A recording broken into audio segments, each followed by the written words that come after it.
আমি Wireless Gate, Mohakhali Wireless Gate আমার জন্ম। আমি ওখানেই বেড়ে উঠি। পরে আমি বাড্ডা চলে আসি, ঢাকা বাড্ডা।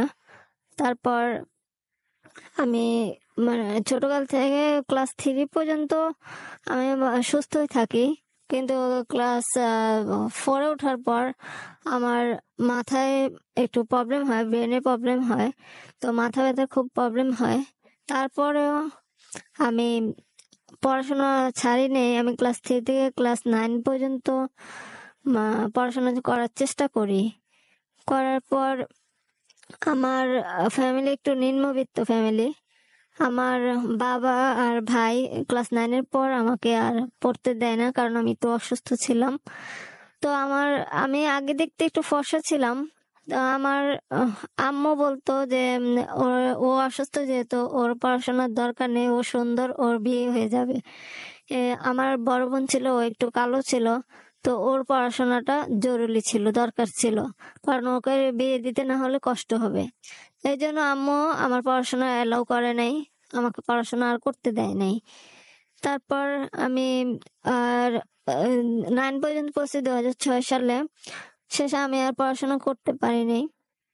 আমি 1 বছর পর্যন্ত রেস্টে ছিলাম, তাও সুস্থ হয়নি। পরে দিয়ে আমার গার্মেন্টসে কোনো উপায় না পেয়ে গার্মেন্টস লেভেলে আমি জব নিয়ে এই অসুস্থ শরীর নিয়ে 1 বছর আমি জব করি। জব করার পর 2010 সালের কথা। এমনিতে আমার ফ্যামিলি আমাকে যে কোনো বিষয়ে এটা ভালো না, ওইটা ভালো না, এরকম খুব প্রেসারে রাখতো, যে কোনো প্রেসারে রাখতো।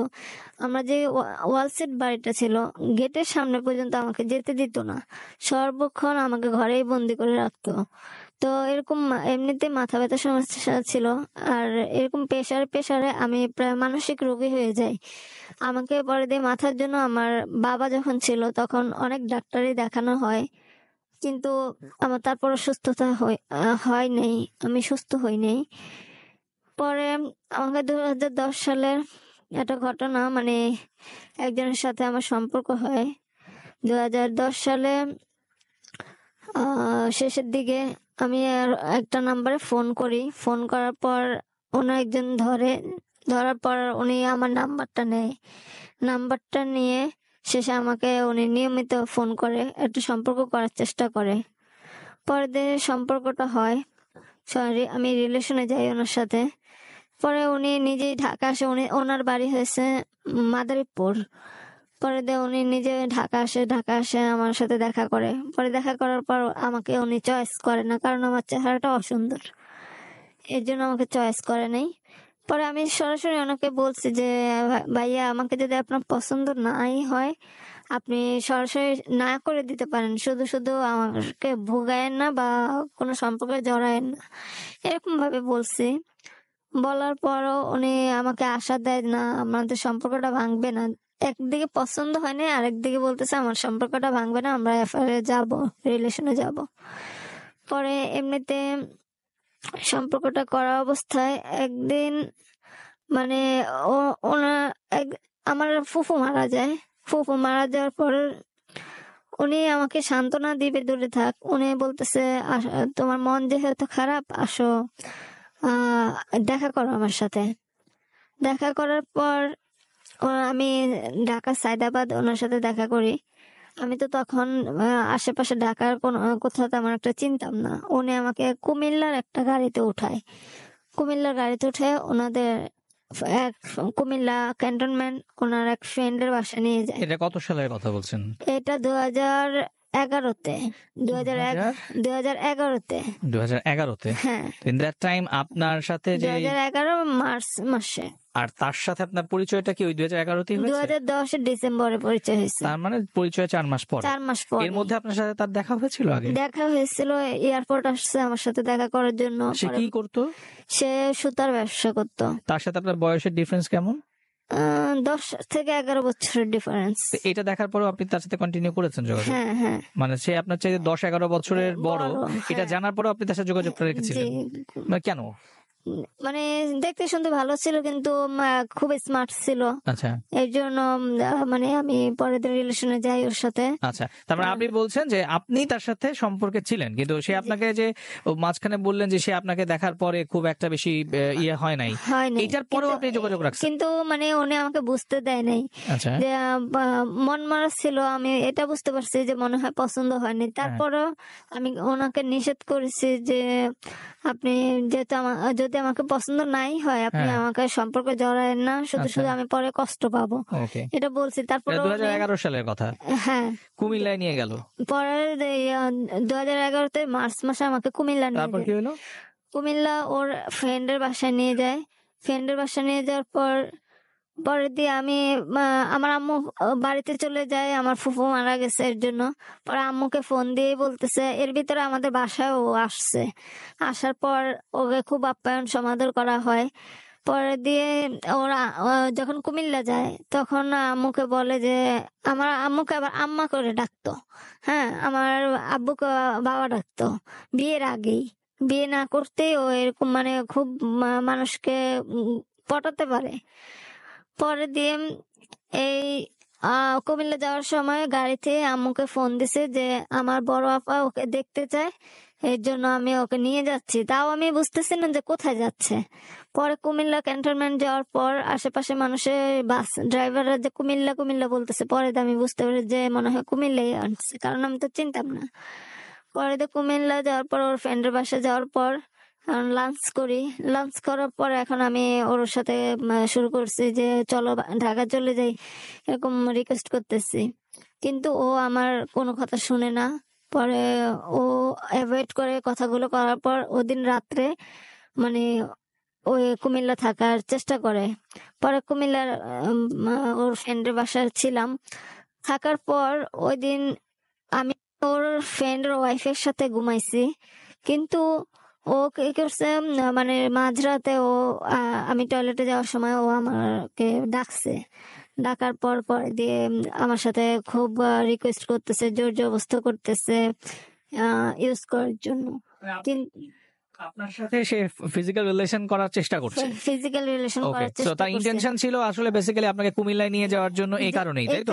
এই কারণেই। ওকে, তারপর? পরে দিয়ে আমি খুব হাঁটছিলাম, আমি খুব মানে ট্রাই করছি যেন এই কাজ না হয়। কিন্তু আমার এখানে একটা পয়েন্ট যেটা হচ্ছে যে আপনি একটা মেয়ে, আপনি কুমিল্লা চলে গেলেন, জি এবং সেখানে একজনের বাসায় আপনি রাতের বেলা আছেন। জি জি। আপনার ফ্যামিলির এখানে কি ভূমিকা ছিল? আমার ফ্যামিলি আমাকে অনেক ফোন দিছে, জানার চেষ্টা করছে, কিন্তু আমাকে ও কথা বলতে দেয় নাই। ও ওর ভাবিকে ধরাই দিছে, ওই যে ওর ওয়াইফ, ফ্রেন্ডের ওয়াইফ, ওকে ধরাই দিছে যে ও ওনার বড় বোন, ওর বড় বোন। তারপরে ওই ভাবি আমার ফ্যামিলিকে বলতেছে যে আসছে যেহেতু থাকুক আজকে, কালকে সকালে মানে সাজ্জাদ ওকে দিয়ে আসবে। হ্যাঁ, পরে দিয়ে এটা ওনার তখন তো আপনার তার বিয়ে হয় নাই? না, বিয়ে হয় নাই। আচ্ছা। পরে দিয়ে আমার ফ্যামিলি অনেকবার ফোন দিছে, রাত্রে প্রায় 2টা পর্যন্ত ফোন দিছে। পরে আমাকে কথা বলতে দেওয়া হয় নাই। আমাকে কথা বলতে দেওয়া, আমি যদি সত্যটা বলে দিই, এর জন্য কথা বলতে দেওয়া হয় নাই। তারপরে ওর মাঝরাতে খুব জবরদস্তি করে, কিন্তু আমি অনেক কান্নাকাটি করে পরে দিয়ে ওর কাছ থেকে ছুটে আবার ভাবির রুমে চলে যাই। পরে দিয়ে আমার আর কোনো ক্ষতি করতে পারে নাই। শেষে সকালবেলা চলে আসি, ওখান থেকে চলে আসার পর ও আরো কয়েকবার আমার বাড়িতে আসা যাওয়ার চেষ্টা করে। পরে চেষ্টা করার পর আমাকে আবারও কয়েকবার আমাকে মানে খুব জবরদস্তি করে ফিজিক্যাল রিলেশনের জন্য। আমার মায়ের সামনে পর্যন্ত একদিন আমাকে মানে জড়ায় ধরছে। তারপর আমার মায়ের দায়িত্ব ছিল যে আমার মেয়ের সাথে এই কাজটা তো উচিত না, তার প্রতিবাদ করার দরকার ছিল, কিন্তু আমার মা হাসি মুখে চলে গেছে। হ্যাঁ, আমার মা একটু সহজ সরল, একটু বোকা টাইপের, সে কোথায় কি করতে হবে না কি বলতে হবে এই জিনিসটা বুঝতো না। পরে দিয়ে এইভাবে আমি রাজি ছিলাম না বিথায় আমাকে খুব মারধর করতো। কিন্তু আমাকে ও মানে বিয়ের আগে ও খুব মারধর করতো। পরে দিয়ে 3 বছর একাটানা এরকম সম্পর্কটা চলতে থাকে। এই ওর সাথে দেখা হলে, ওর সাথে দেখা করতে গেলে যদি ওর কথায় বনাবন্তি না হয়তো, বিয়ে হয় না তারপরেও আমাকে মারধর করতো। মারধর করতো। শেষে 3 বছর পরে 2013 সালে আমাকে আহ, মে মাসে আমার মামা মামি আর আব্বু আম্মু ভাইয়ারা বলতেছে যে এরকম 3টা বছর চলে গেছে, ও তোকে বিয়ে করার আশা দেয় না, ছাড়তেছে না, এভাবে তো বাড়িতে মানুষের নানা কথা বলে, মান সম্মান যাবে। পরে দিয়ে বলে যে ইয়ে কর, তো ওরে খবর দে, ও কি করবে, একটা ডিসিশন নেই। পরে দিয়ে ওরে খবর দিছি, ও আসছে। আসার পর এখন ও বলতেছে যে মানে আমাকে বিয়ে করবে, এখন করবে না, ওরে 4 বছর সময় দিতে হবে। 3 বছর সম্পর্ক করার পরেও আরো 4 বছর সময় চাইতেছে। পরে দেখুন আমার ফ্যামিলি একটু প্রেশার দেয় ওকে, যে এভাবে তো সম্ভব না, তো তুমি আসা যাওয়া করো, বাড়ির মানুষ দেখে অবিবাহিত একটা মেয়ে, অবিবাহিত একটা ছেলে, এভাবে তো সম্ভব না। পরে দিয়ে ও শেষে বিয়ে করতে রাজি হয়। রাজি হওয়ার পর ও নিজে টাকা খরচ করে নাকফুল এনে আমার নাকে পরানোর পর ও মানে বিয়ে হবে এমন অবস্থায় শেষে দেয় আবার ও উম, মানে একটা ফোন আসে, ফোন আসার পর বলতেছে আমার আম্মু খুব অসুস্থ, তো আমি এখন চলে যাই, আমরা একটা ডেট ফালান, আমি ওই ডেট মোতাবেক আইসা পরে দেয় ওকে বিয়ে করব। পরে ওই দিন আর বিয়েটা হয় না, ও ওখান থেকে চলে যায়। চলে যাওয়ার পর যেদিন ডেট ফালাইছে পরের শুক্রবার ও আর আসে না ওরে অনেক ফোন দেয়, কিন্তু ফোন ওর বন্ধ ছিল, ও আর আসে না। না আসাতে শেষে দিয়ে আমার ফ্যামিলি মানে ওর কারণে ও যখন দেখা করতো আমার আমার সাথে যখন দেখা করতো, আমার কোনো মানে ওরে খরচ দেওয়া লাগতো, আমার 400-500 টাকা মানুষের কাছে ধার করে, বা আমি জব করছিলাম কিছু টাকা ছিল, এরকম যতবার দেখা করতো ওরে 400-500 টাকা করে দিলে পরে ও আমার সাথে দেখা করতো, এরকম একটা অবস্থা ছিল। পরে দিয়ে ও মানে চলে যায়, আর বিয়ে করতে আর ওই দিন আসে না। পরে আমার ফ্যামিলি আমাকে, আমার বড় ভাই ছোট ভাই দুজনেই শলার ঝাড়ু দিয়ে আমাকে মানে খুব মারধর করে।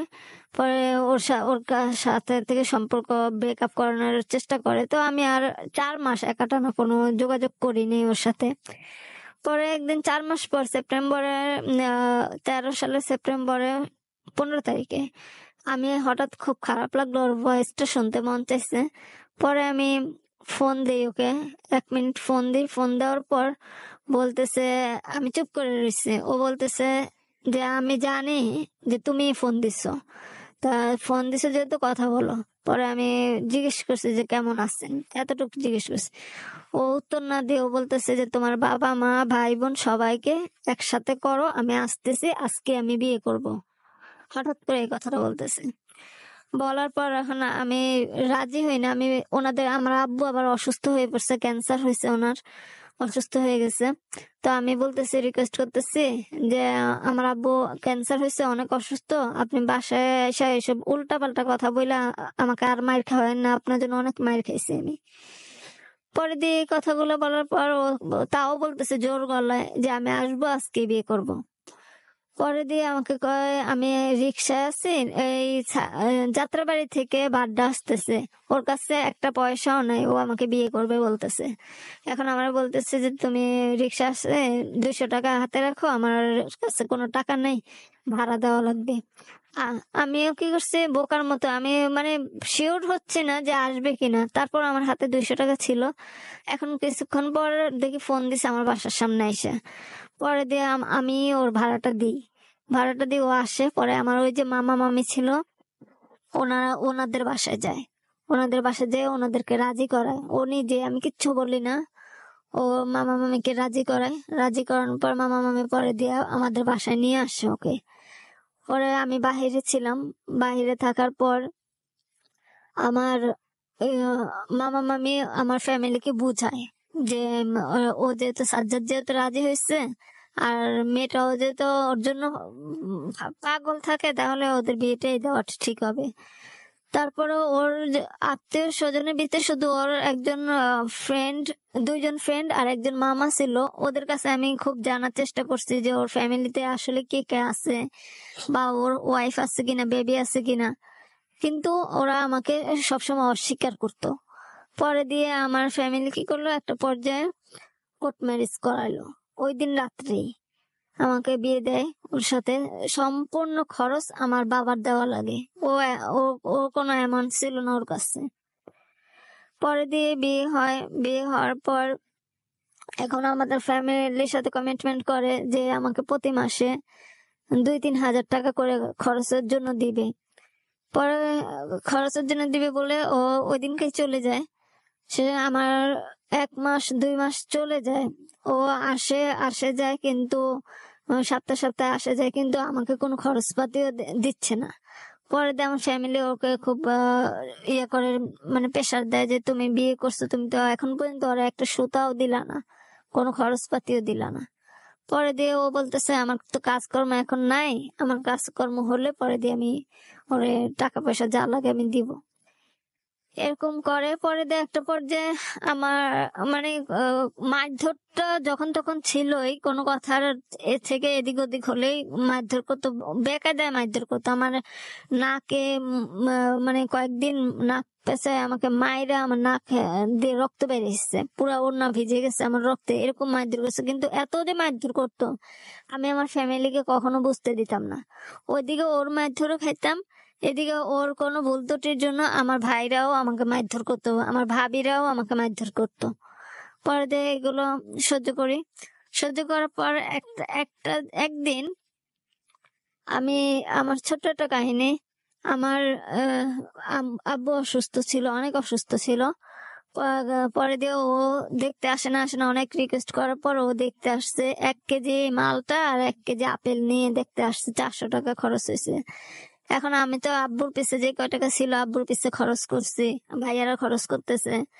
পরে দিয়ে এখন ও আমার কাছে আইসা এই 500 টাকা খুঁজতেছে, চাইতেছে যে তোর বাবারে দেখতে এসে আমার এত টাকা খরচ হয়েছে, এখন তুই এই টাকা দিবি। আমার থেকে কোনো টাকা ছিল না। পরে আমি এখন বলতেছি আমার হাতে টাকা আসলে আমি পরে দিব, আমার তো এখন টাকা নাই। পরে দিয়ে এটা বলার পর ও আমাকে রাতের ঘুমের ভিতরে আমাকে প্রচুর মারধর করে আমার গলা টিপা ধরে আমার যতক্ষণ না শ্বাস যাইতেছে ততক্ষণ আমার গলার এখানে ধরে রাখছে, মেরে ফেলবে আমাকে। মেরে ফেলার পর আমি একটা পর্যায়ে আমি ভাবি যে মনে হয় আমি আর সত্যি বাঁচবো না, আজকে আর বাঁচবো না। পর আমি মুখে জবান আসতেছে না, তা মনে মনে আমি কালেমা তওবা পড়া শুরু করছি যে আমি যেহেতু মরে যাবো আমি কালেমা পড়েই মরি।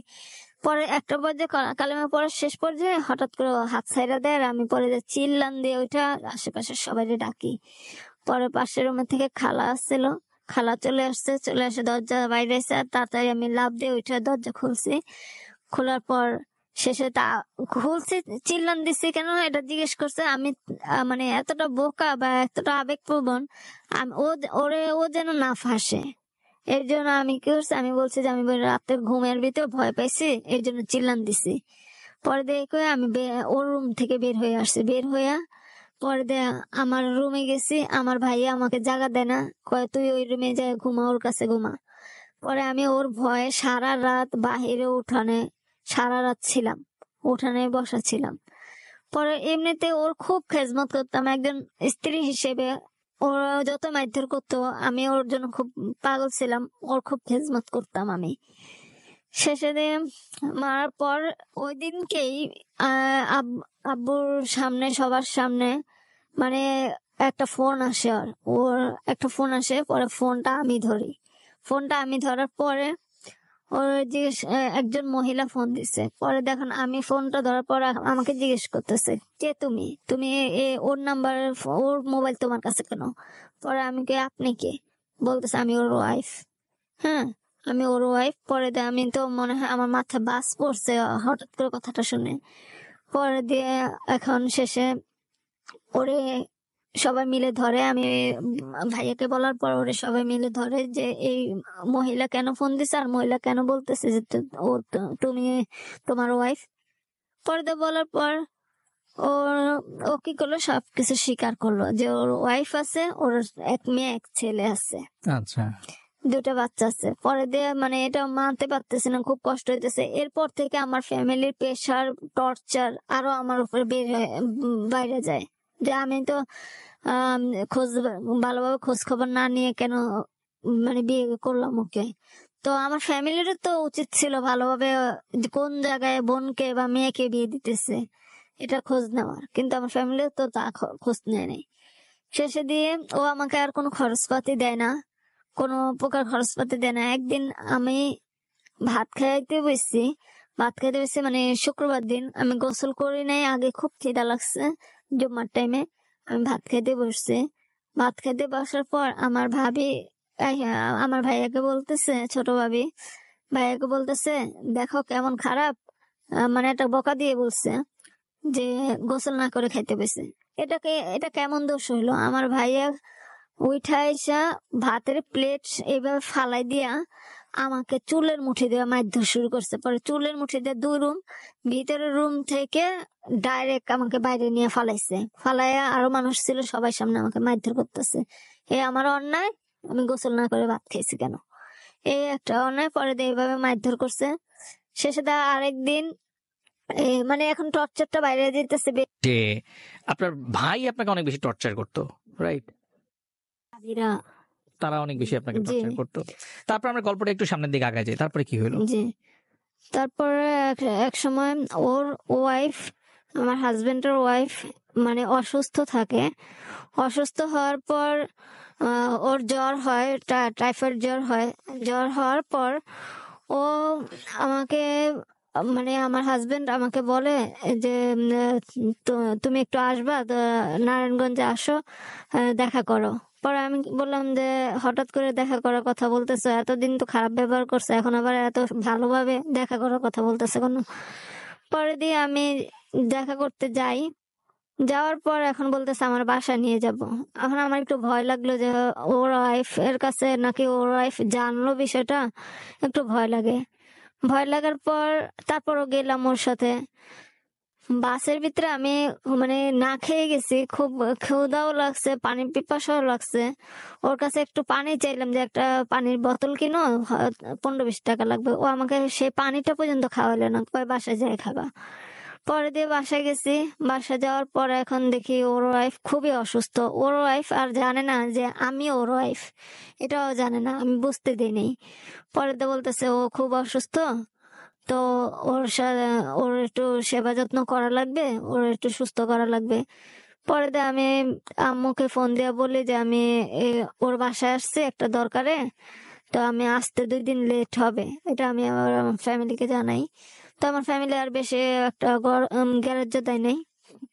পরে দিয়ে আমি মানে পুরোটা ঘর অগোছালো, পুরার এক সংসারের কাজ সব আমি করলাম। ওর ওয়াইফের সমস্ত মানে চিকিৎসা ট্রিটমেন্টের খরচটাও আমি দিলাম।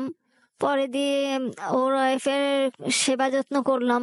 মানে আমার যে বাংলা কথা, আমার যে সতীন, আমি এই কথাটা আমি কেন যেন নিজেও মনে করি না। আমার একটা হিংসা বোধ যে এই জিনিসটাও হয় না। আমি আমার বড় বোনের মতো ওর সেবা যত্ন করলাম। ওর মানে সুস্থ করার চেষ্টা করতেছি। ওর ঘরে রয়েছে, রান্না বাড়া হইতে সমস্ত কাজ আমি করতেছি। আর ওর ওয়াইফ যখন ওকে জিজ্ঞেস করলো যে এই মেয়েটা কে, তখন ও বলল কি আমার কামলা, একটা ডাইরেক্ট কথায় যে আমি আমার কারখানার কামলা, তুমি অসুস্থ দেখে কামলাকে নিয়ে আসছে। আমার সামনে বলতেছে কামলাকে নিয়ে আসছি তোমার একটু সেবা করার জন্য। তো ওর ওয়াইফ ওইটাই ভাবলো যে মনে হয় ও কারখানার ওয়ার্কার, তো এই জন্য আর কিছু বলে না। ওর ওয়াইফটাও ছিল সহজ সরল। পরে দিয়ে আমি ওর একটাই রুম ছিল একটাই। পরে দিয়ে রাত্রে ঘুমানোর সময় মানে একটা মেয়ে তো স্বামীর ভাগ, যে মেয়ে হোক, প্রথম স্ত্রী হোক আর দ্বিতীয় স্ত্রী হোক, স্বামীর ভাগ তো কেউ দিতে পারে না। তো ওর ওয়াইফ রাত্রে বেলা যদিও অসুস্থ ছিল, ও আমার কাছে এক খাটেই শোয়া, আমি ওর বাচ্চারা ওরা আমি এক খাটে শোয়া। ও চেষ্টা করতেছিল আমার কাছে ফিজিক্যাল রিলেশনের জন্য, তো আমি উল্টা ওরে বাধা দিছি, ওরকে মানে অ্যালাউ করিনি। কারণ ওর ওয়াইফ যদি টের পেয়ে যায় তাহলে হয়তো বড় ধরনের সর্বনাশ হবে, অনেক কষ্ট পাবে। যে আমি যে কষ্টটা সহ্য করতে পারতেছি, এই কষ্টটা হয়তো ওর ওয়াইফ সহ্য করতে পারবে না। পরে দিয়ে আমি ওকে অ্যালাউ না করার কারণে ও কি করলো, মানে লজ্জার কথা, ও লাইট অন করে আমার সামনেই ওর ওয়াইফের সাথে ফিজিক্যাল রিলেশন করতেছে আমাকে কষ্ট দেওয়ার জন্য। পরে দিয়ে যাই হোক, তারপর আমি সহ্য করে নিছি, খুব কষ্ট পাইছি, তারপর সহ্য করে নিছি। সহ্য করে ওর ওয়াইফকে সম্পূর্ণ সুস্থ হয়, সম্পূর্ণ সেবা যত্ন আমি করি। সুস্থ হওয়ার পর পরে দিয়ে আমাকে 2 দিন পর আমাকে বাসায় যেতে বলে। আমি চলে আসছি। চলে আসার পর একটা সময়, মানে 2014 সালের 17ই জানুয়ারি আমার বাবা মারা যায়। আমার বাবা মারা যাওয়ার পর আমি খুব কান্নাকাটি করে ওরে বলি যে তুমি তো জামাই, তুমি যদি না আসো আমার বাবাকে দেখতে কেমন দেখা যাবে। ও আমাকে খারাপ ভাষা গালিগালাজ করে, আমার মেয়ে তো বাবা মারা গেছে, তারপর আমার বাবাকে তুইলা খারাপ ভাষা আমাকে গালিগালাজ করে যে আমার বাবাকে দেখতে আসবে না। তো ভাষাগুলো আমি আর নাই বলি, যে সব ভাষা আমাকে বলছে। পরে দিয়ে তারপরও আমি কি আমার বাবাকে বাড়িতে, নোয়াখালী লক্ষ্মীপুর আমাদের বাড়িতে নিয়ে আসে। বাড়িতে নিয়ে আসার পর মাটি দেয়। মাটি দেওয়ার পর ওর কোনো খোঁজ খবর নাই।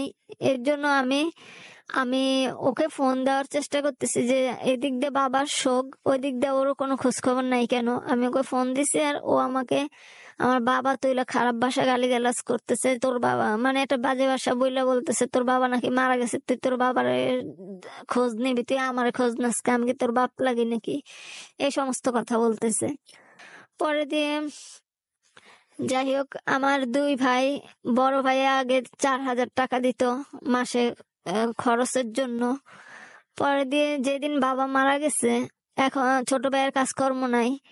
এখন আমার তো সংসারে তো আমিও তো অসুস্থ থাকি, আমার মাথা ব্যথার সমস্যা, মাথায় ক্যালসিয়ামের অভাব, আর ব্রেনে গ্যাস জমছে।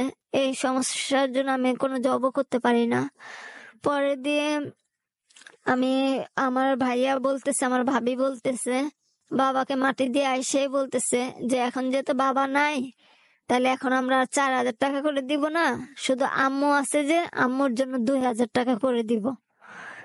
তো মানে আমরা খুব আপসেট হয়ে পড়ি যে 4,000 টাকাতে তো ঢাকা শহরের সংসার চলে না। সেই জায়গায় আমরা এতগুলো মানুষ, ছোট ভাইটারও কাজকর্ম নাই, আমরা কিভাবে 2,000 টাকা দিয়ে চলবো। তো ভাবির এক কথায় করা কথা যে 2,000 টাকা করে এখন থেকে দিব। পরে দিয়ে আমি আবার আব্বুকে মাটি দিয়ে আমরা ঢাকা চলে আসি। ঢাকা চলে আসার পর ওর সাথে দেখা করি, ও দেখা করতে আসে, দেখা করি। দেখা করার বিথায় আমার ছোট ভাই মানে জানতে পারে যে ওর সাথে আমি দেখা করতে গেছি। পরে দিয়ে আমি বাসায় আসার পর আমাকে বেদম মাইর শুরু করে দিছে, আমি কেন ওর সাথে দেখা করতে গেছি। আমার ভাবিও আমাকে মাইর শুরু করে দিছে, আমার ছোট ভাবি খুব মারধর করে। পরে দিয়ে একটা সময় এখন ডিসিশন হয় যে আমার ভাইরা যে যার ফ্যামিলি নিয়ে আলাদা হয়ে যাবে। আমার বোন তখন বিয়ে হয়নি, আমারই আগে ফার্স্টটা বিয়ে হয়েছে, আমার বোনের আগে। পরে দিয়ে আমার ভাইরা বলতেছে যে যার সংসার নিয়ে আলাদা হয়ে যাবে। আমি আর আমার আম্মু বাড়িতে চলে আসব, আমাদের দেশের বাড়িতে। ওখানে আমাদের একটা ভিটা আছে, ওই ভিটা একটা ঘর করে দিছে, দোতলা একটা ঘর করে দিছে।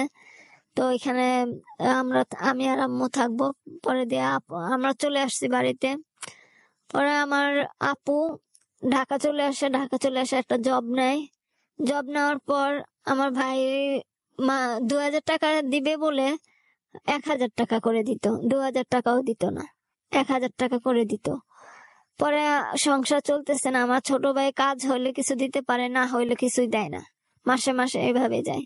পরে এটা সহ্য হতে না পারে আমার আপু ঢাকা চলে আসে, একটা জব নেয়। পরে আমার আপু কয়েক মাস আমাদের সংসার চালায়, কয়েক মাস প্রায় বছর আমাদের সংসার চালায় আমার আপু।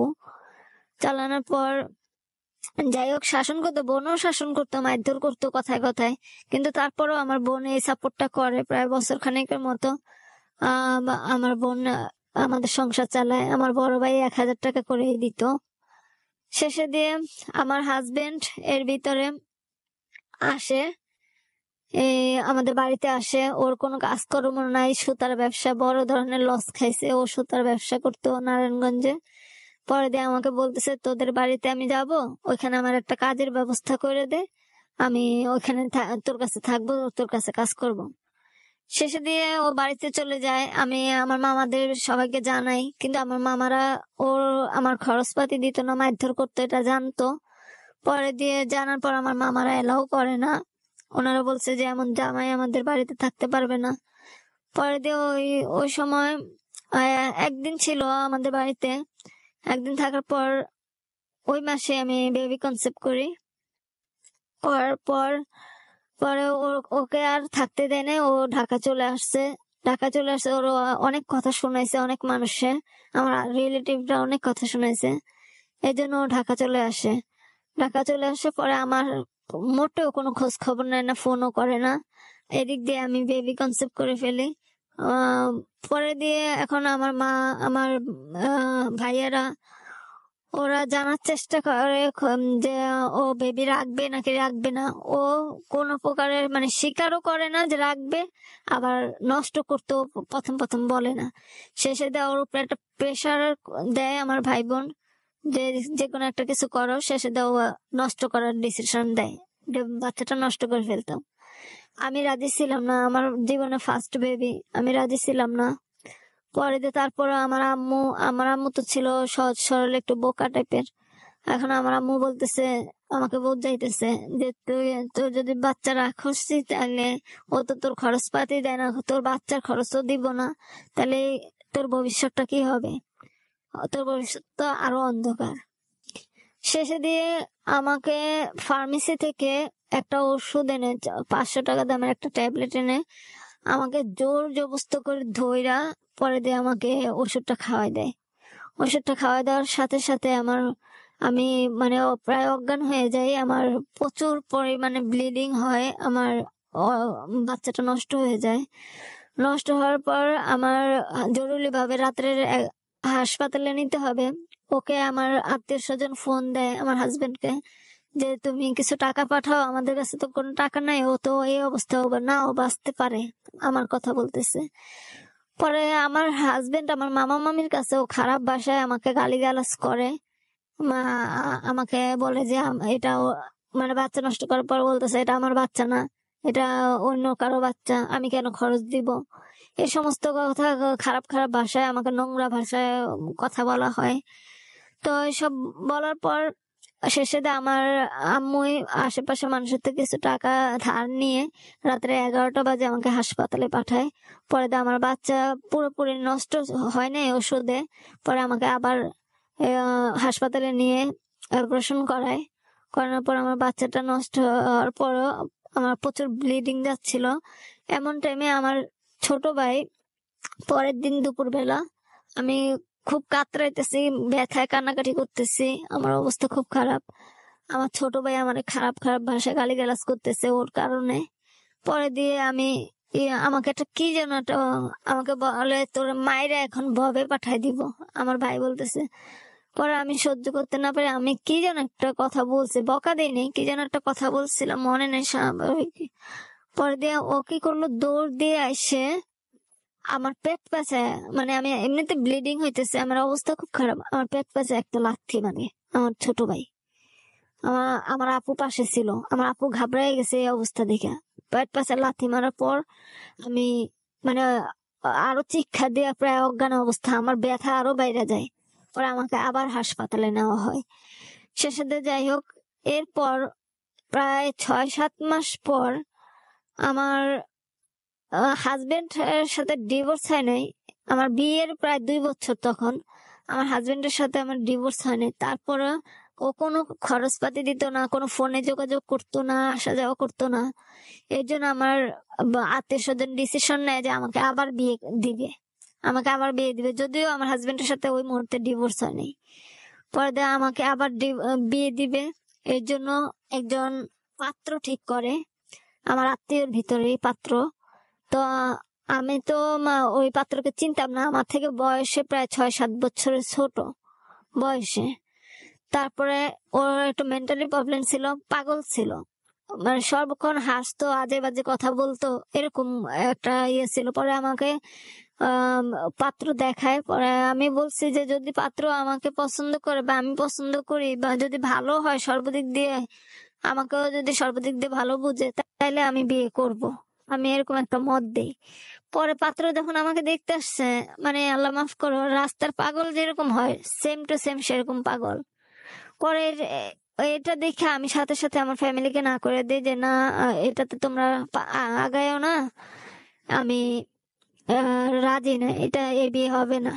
আমি যে একা আছি, আমার হাজবেন্ডের অপেক্ষায় আছি, আমার হাজবেন্ড ভালো হবে, আমার হাজবেন্ড আসবেই, এই অপেক্ষায় ছিলাম।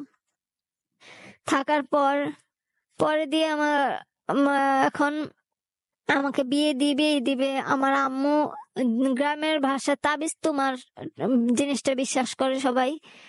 আমি রাজি হই না দেখে আমার চাচি আমার একটা তাবিজ এনে আমার বালিশের ভিতরে রাখে, আমি যেন রাজি হই। পরে ওই তাবিজটাই আবার আমার হাতে পড়ে। হাতে পড়ার পরে আমি ওটা ফালাই দিই। ফালাই দেওয়ার পর আমার আম্মু নামাজ পড়ে চিৎকার দিয়ে কান্নাকাটি করে আর আল্লাহকে ডাকে যেন আমি রাজি হই, আমি রাজি হয়ে বিয়ে যেন না ভাঙে। শেষে বিয়ের ডেট ফালাই দিছে ওনারা। পাত্রপক্ষ 30,000 টাকা যৌতুক চাইছে। আমার বড় ভাই 30,000 টাকা নগদে পাঠাই দিছে। আমার ছোট ভাই রাজি ছিল না বিয়েতে, কারণ আমার ছোট ভাবিও রাজি ছিল না, আমি তো রাজি ছিলামই না। পরে আমার বড় ভাই রাজি ছিল, কারণ আমি একটা বোঝা হয়ে গেছি ওনাদের কাছে। পরে দিয়ে ওনারা কি করলো, বিয়েটা পুরো ফাইনাল করলো। আমি 30,000 টাকা নগদে যৌতুক দিয়েও দিচ্ছে ওই ওনার পাত্রের মায়ের কাছে, আত্মীয়ের কাছে। পরে দিয়ে 30,000 টাকা যৌতুক দিয়ে দিছে। তারপরও আমি রাজি ছিলাম না। বিয়ে হবে যেদিন পরের দিন আগের দিন রাত্রে আমি পালায়ে গেছি, ঢাকা চলে আসছি পালায়া। আমি রাজি ছিলাম না, কারণ একবার জীবনে ভুল করছি, কত বড় একটা ভুল করছি, এখন পর্যন্ত পস্তাই। এখন যদি এই পাগল ধরে আমাকে বিয়ে দিত তো আমার সারাটা জীবন আমি আরো পস্তামো। এর জন্য আমি কি করছি, আমি পালা চলে আসছি। পালা চলে আসে পরে দিয়ে ছোট ভাইয়েরা সবাই আবার ঢাকা চলে আসছে। আমি একটা গার্মেন্টস এর আমি জব নেই। অসুস্থ ছিলাম প্রচুর, মাথা ব্যথার সমস্যাটা ছিলই সব সময়। পরে দিয়ে আমি একটা গার্মেন্টস এ জব নেই। গার্মেন্টস এ জব নেওয়ার পর এখন আমার হাজবেন্ড আমার সাথে এখন যোগাযোগ করে, ফোন দেয়, কথা বলে। কথা বলার পর এখন আমাকে বলতেছে আমি একটা রুম নাও, তো আমি রুম ভাড়া দিয়ে দিব, তুমি খাওয়ান খরচটা তুমি দিও। আমাকে বলতেছে আমি খাওয়ান খরচটা দিব আর রুম ভাড়াটা ও দিবে। ওর কথা বিশ্বাস করে আমিও একটা রুম নেই। রুম নেওয়ার পর একদিন ও আসে, শুধু আমার কাছে একদিন আসে। আসার পর এখন আমি আমি ওই দিনকে ওর পরে আমি বেবি কনসেপ্ট করার চেষ্টা করি। চেষ্টা করার পর এখন দেখি আমার বেবি হয় না। বেবি না হওয়ার কারণে পরে দিয়ে আমি ওকে জিজ্ঞেস করলাম যে কি ব্যাপার, আমার বেবি হচ্ছে না কেন, আমি তো কনসেপ্ট করতে পারতেছি না। পরে ও হাসে আর আমাকে একটা কথা বলে যে আমার কাছ থেকে কোনোদিনও বেবি পাওয়ার আশা করো না, বাচ্চা পাওয়ার আশা করো না। আমার 2টা বাচ্চা আছে, মানে ওর ওর আগের ওয়াইফের, বড় ওয়াইফের 2টা বাচ্চা আছে। এখন কয় আমার এই 2টাই সম্বল, আমি আমার নিজেকে লাইজেশন করে ফেলছি, বাচ্চা হওয়ার রাস্তা বন্ধ করে ফেলছি, তোমাকে আমি কোনোদিনও বাচ্চা দিব না। তুমি যদি এভাবে থাকতে পারো, বরঞ্চ আমাকে প্রতি মাসে 1-2 হাজার টাকা খরচ দিতে হবে, মানে আমার হাজবেন্ডকে 1-2 হাজার টাকা প্রতি মাসে খরচ দিতে হবে। দিয়া কোনো বাচ্চার আশা করব না। এভাবে যদি ওর সাথে জীবন কাটাইতে পারি তাহলে এইভাবে চলবে। আমি তো কথাটা শুই না, মানে পাগল পাগল হয়ে গেছি কি, যে একটা বাচ্চার জন্য মানুষে কত কষ্ট করে, আর আমার বাচ্চা হওয়ার ক্ষমতা থাকা সত্ত্বেও আমি মা হতে পারবো না কোনোদিনও। আমাকে এমন আঘাতও করছে। পরে আমি আমাকে ওই যে রুম ভাড়া দিবে বলছে, আমার তো আর বেবি কনসেপ্ট হয় না। ও কি করছে, এরপর ওর নাম্বারটাই অফ করে ফেলছে। আমাকে রুম ভাড়া যখন দেওয়ার সময় হয়েছে তখন ওর নাম্বারটা অফ করে ফেলছে, নাম্বারটা আর চালু করে না। পরে দিয়ে আমার বাড়িওয়ালা তো আমার সাথে, তখন তো আমি হেল্পার, আমি তো জব করি না গার্মেন্টসে কখনো, হেল্পার পোস্টে আমি জব নিয়েছি, হেল্পারের বেতন ছিল কম। এখন আমার ঘর ভাড়া দিতে আমি হিমশিম খেয়ে যাইতেছে। এখন ওরে যত খোঁজ নেওয়ার চেষ্টা করতেছে, ওর নাম্বার ও অফ করে ফেলছে। পরে দিয়ে আমি 2 মাসের টাকা জোগায় পরে দিয়ে আমি ওই রুম রুম ভাড়া দিয়ে ওই রুম ছাইরা দিই। ছাইরা দেওয়ার পর আমি আমার বোনের কাছে চলে যাই, আমার বোনের কাছে থাকি। থাকার পর ওই টাইমে আবার আমার বোন বিয়ে করে, বিয়ে হয়। বোনের বিয়ে হলে পরে তো দুলাভাই বোন দুলাভাইয়ের সাথে আমি গিয়ে থাকি, কিন্তু আমার আমার ভাইরা কখনো আমাকে অ্যালাউ করে না, ওদের বাসায় আমাকে জায়গা দেয় না, দুই ভাই এক ভাইও আমাকে জায়গা দেয় না। পরে দিয়ে আমার বোনের বাসায় আমি ছিলাম। থাকার পর আমার দুলাভাইও আমাকে অ্যালাউ করতো না, আমার দুলাভাইও বাজে বিহেভ করতো, খারাপ ব্যবহার করতো আমার সাথে। পরে দিয়ে তারপর বোনের বাসায় ছিলাম, অনেকদিন ছিলাম। থাকার পর 2017 সালের শেষের দিকটা আমার হাজবেন্ডের সাথে আমি আবার যোগাযোগ করি, ফোনে যোগাযোগ করি। এই যে 13 সালে বিয়ে হয়েছে, 17 সালের শেষের দিকটা এতটা বছর ও আমাকে একটা পয়সা পর্যন্ত আমাকে হেল্প করে নাই। ও কোনো খরচপাতি আমাকে দিত না। আমি মানে মাসে আমার বছরে শুধু রোজার ঈদের সময় আমার বোন আর আমার বড় ভাই আমাকে 1000 টাকা করে দিত ড্রেস নেওয়ার জন্য। আর সারাটা বছর যদি আমার ওষুধপত্র লাগে বা আমার কাপড় চোপড় লাগে, কোনো কিছু লাগে, তারা আমার কোনো খোঁজ খবর নিত না। আমার ভাই বোন এই ব্যাপারে আমার কোনো খোঁজ খবর নিত না, কোনো খরচপাতি দিত না। পর্দা আমার হাজবেন্ডও আমার কোনো খরচপাতি দিত না। শেষে আমি খুব কান্নাকাটি করতাম আমার হাজবেন্ডের কাছে যে আমাকে অন্তত 200 টাকা হইলো দাও, আমি একটা ছিঁড়া জামা নেই। আমি সবাই নানা কথা বলে, আমি অন্তত 200 টাকা দাও, আমি একটা ছিঁড়া জামা নিয়ে অন্তত বলতে পারবো যে আমার হাজবেন্ড আমাকে দিছে। আর আমারও কোনো জামা কাপড় ছিল না, পরার মতো ছিঁড়া ছিঁড়া জামা কাপড় গুলা পরে পরে থাকতাম। উঠানো কোনো জামা কাপড় ছিল না, কোনো অনুষ্ঠানে আমি যাইতে পারতাম না জামা কাপড়ের জন্য। পরে দিয়ে আমার হাজবেন্ডের কাছে কান্নাকাটি করতাম যে আমাকে অন্তত 200 টাকা দাও, আমি একটা ছিঁড়া জামা কাপড় নেই। তারপর বলতে পারবো যে আমার হাজবেন্ড আমাকে দিচ্ছে। ও তারপরে এই কয়েক বছরের ভিতরে আমাকে কোনো একটা পয়সাও আমাকে দিত না। ঢাকা আসলে বরঞ্চ আমি যে যে জব করতাম, গার্মেন্টস এ জব নিয়েছিলাম, আমার কাছ থেকে উল্টো আরো নিয়ে যেত। আমার কাছ থেকে জোর জবরদস্ত করে, আমি না দিতে চাইলে জোর জবরদস্ত করে আমার পার্সেল থেকে টাকা নিয়ে যেত। পরে ওর সাথে যদি দেখা করতে যাইতাম, যতবার দেখা করতাম ওরে 400-500 টাকা করে দেওয়া লাগবে, তারপর ও দেখা করবে। ওই বলতো যে দেখা করার কথা, তারপর ওরে টাকা দিয়ে দেখা করা লাগতো। শেষে দিয়ে এই যে 2017 সালে পরে দিয়ে আমি কোনো উপায় না পেয়ে আমি আমার শাশুড়ির নাম্বার আমার কাছে ছিল, শ্বশুরের নাম্বার ছিল, ননদের নাম্বার ছিল। আমি ফার্স্ট আমার বড় ননদকে আমি বিষয়টা জানাই যে এরকম এরকম আমাকে ও বিয়ে করছে, ও আমার কোনো খোঁজ খবর নিতেছে না, আমি তো জানতাম না ওর আগে ওয়াইফ আছে। পরে বড় ননদকে জানাই, জানানোর পরে শেষে দিয়ে উনি আমাকে উল্টা বুঝাইতো যে সাজ্জাদ তো নিজেই চলতে পারে না, আমরা ওর সংসার চালাই, তোমাকে কিভাবে চালাইবো, তুমি ওর ডিভোর্স দিয়ে দাও, এভাবে বলতো, বুঝাইতো আমাকে। পরে দিয়ে তারপর আমি ডিভোর্স দিতে রাজি হই নাই। রাজি না হওয়ার কারণে আমি আমার শাশুড়িকে ফোন দেই। আমার শাশুড়ি আবার একটু রাগী টাইপের, একটু বদমেজাজি। আমার শাশুড়িকে বিষয়টা জানানোর পর আমার শাশুড়ি আমার খুব খারাপ ভাষায় গালিগালাজ করে, আমার আমার পক্ষে রাজি হয় না। পরে তো আমি জানি যে আপনারা হয় আমাকে গ্রহণ করেন, না হয় আমাকে ডিভোর্স করে আমার যে কাবিনের টাকা আমাকে কিছু দিয়ে আমার তো বাঁচা লাগবে, আমার তো চলা লাগবে, আমাকে বিদায় করে দেন। তারপরে ওনারা রাজি হয় না, খুব খারাপ ব্যবহার করে আমার সাথে। আমার শ্বশুর ভালো ছিল, ভদ্র ছিল আমার শ্বশুর, তারপর আমাকে বুঝাইছে আমি যেন সাইডে দিয়ে ওকে। ও কথায় কথায় আমাকে রাগের মাথাকে আমার মা ডাকতো, আমাকে কথায় কথায় রাগের মাথা মারধর করতো, আর আমাকে খালি মা ডাকতো। পরে দিয়ে আমি তো মা শব্দের অর্থটা, হাজবেন্ড যদি ওয়াইফকে মা ডাকে এর ফলাফলটা অনেক খারাপ হয়, এটা তো আর বুঝতাম না। আমিও কখনো কারোর সাথে এই বিষয়টা শেয়ার করি নাই। পরে কয়েকদিন শরীয়ত মোতাবেক আমাকে ডিভোর্সের কথা বলে, এই 17 সালের শেষের দিকটা ডিভোর্স দিয়ে মানে 3 তালাক দিয়ে দেয় আমার মা। মানে শরীয়ত মোতাবেক যেভাবে তালাক দিলে তালাক হয়, এইভাবে তালাক দিয়ে দিছে। তালাক দেওয়ার পর শেষে দিয়ে একটা পর্যায়ে আমার ভাইরা ওরে ডাকে, ও আসে। আসার পর ও ওই তালাক কিন্তু আগেই কথা বলছে তালাকের। পরে দিয়ে এখন আমার ভাইদের কাউকে আমি জানাই না যে এইভাবে, আমি ভাবছি যে এইভাবে তালাক হয় না।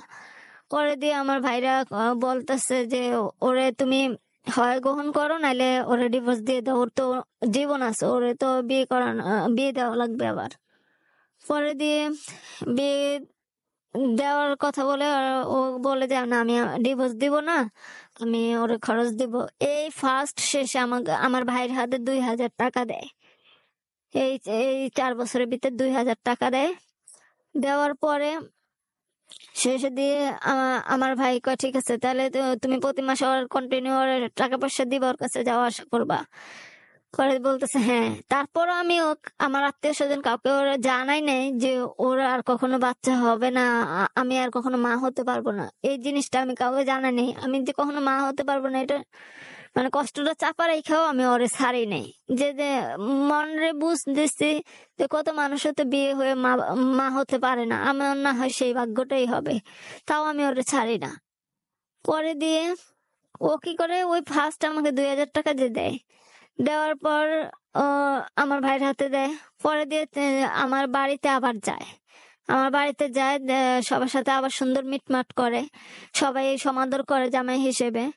তো সমাদর করার পর ও প্রায় 2-3 মাস আবার আগের মতো পাগলামি করে, কোনো টাকা পয়সা দিবে না, বরং আমার ওকে দেওয়া লাগবে।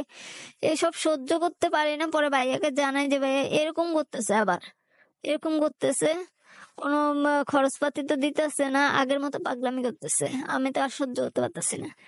শেষে দিয়ে আমার ভাইয়ারা পরে দিয়ে বাধ্য করে ও ডিভোর্স করে দেয় আমাকে, ডিভোর্স করে ফেলে। ডিভোর্স করার পর আমি মানে অনেক অনেক কষ্ট আঘাত পাই, যে এত কষ্ট করলাম, এত কষ্ট সহ্য করলাম, এত টর্চার, এত মারধর সহ্য করলাম, তারপর ওরে আমি হারাইলাম। ওকে আর পাওয়া হইলো না, ডিভোর্স ও দিলই। শেষে ডিভোর্স দেওয়ার পর এই 2018 সালের মে মাস পর্যন্ত আমি নিজের কন্ট্রোল করার চেষ্টা করি। চেষ্টা করার পর আমার একজন কাজিন, মানে আমার মামাতো ভাই, ও একটু দূর সম্পর্কের মামাতো ভাই। তো আমি যে দোকানে আমি সবসময় যাওয়া আসা করতাম, ওই দোকানে ও সবসময় ওর ফ্রেন্ডের দোকান ছিল। পরে দিয়ে ও একজন ইঞ্জিনিয়ার। পরে দিয়ে ও কি করছে, আমার নাম্বারটা নেয়, ওর মোবাইলে রিচার্জ করতে যায়, ও আমার নাম্বারটা নেয়। নাম্বারটা নিয়ে পরে দিয়ে আমার সাথে যোগাযোগ করার চেষ্টা করে, ফোন দেওয়ার চেষ্টা করে। ও আমাকে চিনতো, বাট আমি ওকে চিনতাম না, ওর সম্পর্কে আমি জানতাম না। পরে দিয়ে ও আমার সাথে যোগাযোগ করার চেষ্টা করে সবসময়। পরে দিয়ে আমি ভাবতাম যে আমি তো কারোর সাথে এখন আর কথা বলি না। মূলত আমার দাঁতও সুন্দর, আমার দাঁত একটু ফাঁকা ফাঁকা, এর জন্য কেউ আমাকে পছন্দ করে না। যদিও কেউ অফার করতো, খারাপ রিলেশনের জন্য আমাকে অফার করতো, পরে দিয়ে আমি সাইড হয়ে যেতাম। যখন বুঝতাম যে মানুষ জাস্ট ইউজ করার জন্য আমাকে অফার করে, তখন আমি সাইড হয়ে যেতাম। পরে দিয়ে ওখানে আমি আমার এই যে মামাতো ভাই আমাকে ফোন দেয়। ফোন দেওয়ার পর ওর সাথে আমি কথা বলি, কথা বলার পর আমি এমনিতে রিলেশনে যাইতে চাই নাই। ওর কথা এত মধুর ছিল, ওর কথা যে কোনো মেয়ে 10-15 মিনিট কথা বললেই পটে যাবে। তারপরে আমি মানে চেষ্টা করতাম যে ওর সাথে যেন রিলেশনে না যাই। পরে জানতে পারছি ও আমার মামাতো ভাই, ও আমাকে পরিচয় দেয়। পরিচয় দেওয়ার পর ওর বাসায় আমি আগেও যাওয়া আসা করতাম, কিন্তু ওকে কখনো দেখতাম না। পরে দিয়ে যা এই জানার চেষ্টা করছি যে ও আমার মামাতো ভাই, ওদের পর আমার আসলে ও আমার এই যে কাজিন, ওর ফ্যামিলিটা অনেক হাই সোসাইটির, অনেক হাই সোসাইটির। ও একজন ইঞ্জিনিয়ার। তো আমি বুঝতে পারতাম যে ওর সাথে আমার রিলেশনটা হয় না, ওর সাথে আমার রিলেশনটা হবে না, কারণ ও অনেক হাই সোসাইটির। পরে দিয়ে আমার দুর্বলতা ছিল আমার চেহারা অসুন্দর, আমার দাঁতগুলো একটু ফাঁকা ফাঁকা, একটু অসুন্দর। পরে আমি ওর সাথে আমি শেয়ার করি যে আমি আগে বিয়ে হয়েছে, তো আমার জীবনে এত ঝড় গেছে, তো আপনি আমার চেহারাও অসুন্দর, আমার দাঁতও অসুন্দর, আপনি যাই না শুনে আমার জীবনটা নষ্ট করবেন না, এটা আমি বলি। বলার পর ও কি করছে, আমাকে একটা আশা দেয় যে মেডিকেলে ডাক্তারের কাছে নিয়ে, দাঁতের ডাক্তারের কাছে নিয়ে আমার দাঁতগুলো ঠিক করে দিবে, স্বাভাবিক করে দিবে, সুন্দর করে দিবে। আমাকে একটা আশাও দেয়, ও প্রবণ দেখায়। পরে দেখানোর পর ও মানে মানে এতটা পাগল করে ফেলছে, ওর কথাবার্তা দিয়ে, ওর কথা এতটা মধু ছিল। পরে দিয়ে আমি শেষে এখন আমিও রাজি হই ওর সাথে রিলেশনে যেতে, আমিও রাজি হই। তো জাস্ট রিলেশনে গেছি, কথাবার্তা জাস্ট এতটুকু। ও রিলেশনে যাওয়ার 5-6 দিন পরে ও আমাকে শুধু অফার করতে থাকে ওর সাথে ফিজিক্যাল রিলেশন করার জন্য, কিন্তু আমি রাজি হই নাই। ওকে আমি জানাই যে আমি কসমবদ্ধ, আমার পক্ষে সম্ভব না। পরে দিয়ে আমার এদিক এদিক দিয়ে আবার আমার ফ্যামিলি থেকেও খুব টর্চার হয়ে, আমার মায়ের সাথে ছিলাম। আমার কষ্ট একটা এত বড় কষ্ট যে আমি কারোর সাথে আমার কষ্টের কথাটা শেয়ার করতে পারি না। এমনকি আমার মায়ের সাথে আমি কষ্টের কথাটা শেয়ার করতে পারি না। আমার ভুল হলো, আমার মা কি করে আমাদের সারা বাড়ির মানুষকে ডেকে আমার ভুলগুলা বলতে থাকে যে এটা করছে ওটা করছে। মানে আমার মা সমাধান করবে দূরে থাক, পরে আমার ভাই বোনের কাছে ফোন দিয়ে দিয়ে আমার ভুলগুলোকে আরো ভারী করে বলে। আমার ভাই বোনের বকা খাওয়ায় অনেক। আমার ভাই বোন তার যে সেই ভাষায় কথা বলে না, খুব মানে খারাপ মেয়েদেরও মনে হয় এইসব ভাষায় কথা বলে না। আমার ভাই বোন আমাকে যা বলে, পরে দিয়ে এসব ভাষায় আমাকে গালাগালি করে। আমার কিছুতে কিছু হলে আমার মা আমাকে সান্ত্বনা দিবে, দূরে থাক, ভালোর দিকে মানে আহ্বান করবে, দূরে থাক। আমাকে আমার ভাই বোনের কাছে বিচার দিত আমার নামে। মানে প্রতিদিন এমন কোনো দিন নাই যে আমার মা এরকম মেন্টালি টর্চার আমাকে না করতো। পরে দিয়ে আমার ভাই বোনও আমাকে মানে খুব অবহেলা, অনেক খারাপ খারাপ কথাবার্তা বলছে। বলার পর একদিন এই ওর সাথে আমার যে কাজিনের সাথে রিলেশন চলা অবস্থায় একদিন আমার ছোট ভাই আর ভাবি ওরা বাড়িতে যায় কিছুদিন বেড়াতে। তারপর আমাকে আমার ভাত খাইতে বইসা আমার ছোট ভাই মানে আমাকে খুব বকাঝকা করতেছে, তোকে আমরা চালাবো না, এই সেই গালিগালাজ করতেছে। তোর খরচ কে চালাবে, তোর খরচ তুই চালা, হ্যাঁ তোর কয়দিন আমরা খাওয়াবো, এসব কথা বলতে বলতে আমি মানে প্রতিদিনকার তো একটা রুটিন হয়ে গেছে গালিগালাজ খাওয়া, মারধর খাওয়া। তো এটা আমি ওর কথা একটা বেশি গ্যারাজ্য না দিয়ে আমি ভাত খাইতেছি, 2-3 লোকমা ভাত খাইতেছি। এখন ওর কথার দিকে গ্যারাজ্য দেই না কিসের জন্য, ও কি করছে আমার হাতের থেকে ভাতের প্লেটটা কাড়িয়ে নিয়ে গেছে। ভাতের প্লেটটা কাড়িয়ে নিয়ে গেছে, আমাকে ভাত খাইতে দিবে না। আমার খরচপাতি ওরা চালাইতে পারবে না। খরচপাতি তো মূল্যে চালাই না, বছরে শুধু একটা 3 পিসই দেয়। আর তো কোনো কোনো ধরনের অসুস্থ হয়ে যদি মরেও যায় কোনো খরচপাতি তারা চালায় না। পরে দিয়ে আমাকে আমার হাতের থেকে ভাতের প্লেটটা কাড়িয়ে নিয়ে গেছে। কাড়িয়ে নিয়ে যাওয়ার পর আমাকে কি করছে, আমাদের ঘরে আবার আমার ছোট ভাইয়ের ছেলেটা, বাচ্চাটা একটু ছোট ছিল, এর জন্য ঘরের সামনে উঁচা করে মানে বেড়া দিয়ে রাখছিল, লাঠি দিয়ে কাঠ দিয়ে তার কাটা মেরে দিছে অনেক উঁচা করে। আমার ভাই আমাকে ভাত খাইতে না দিয়ে হাতে থেকে প্লেট কাড়ে নিয়ে আমাকে মারধর করতে করতে আমার মা যায় একটা লাথি দিয়ে আমাকে পুরা ঘরের বাইরে ফালাই দিছে।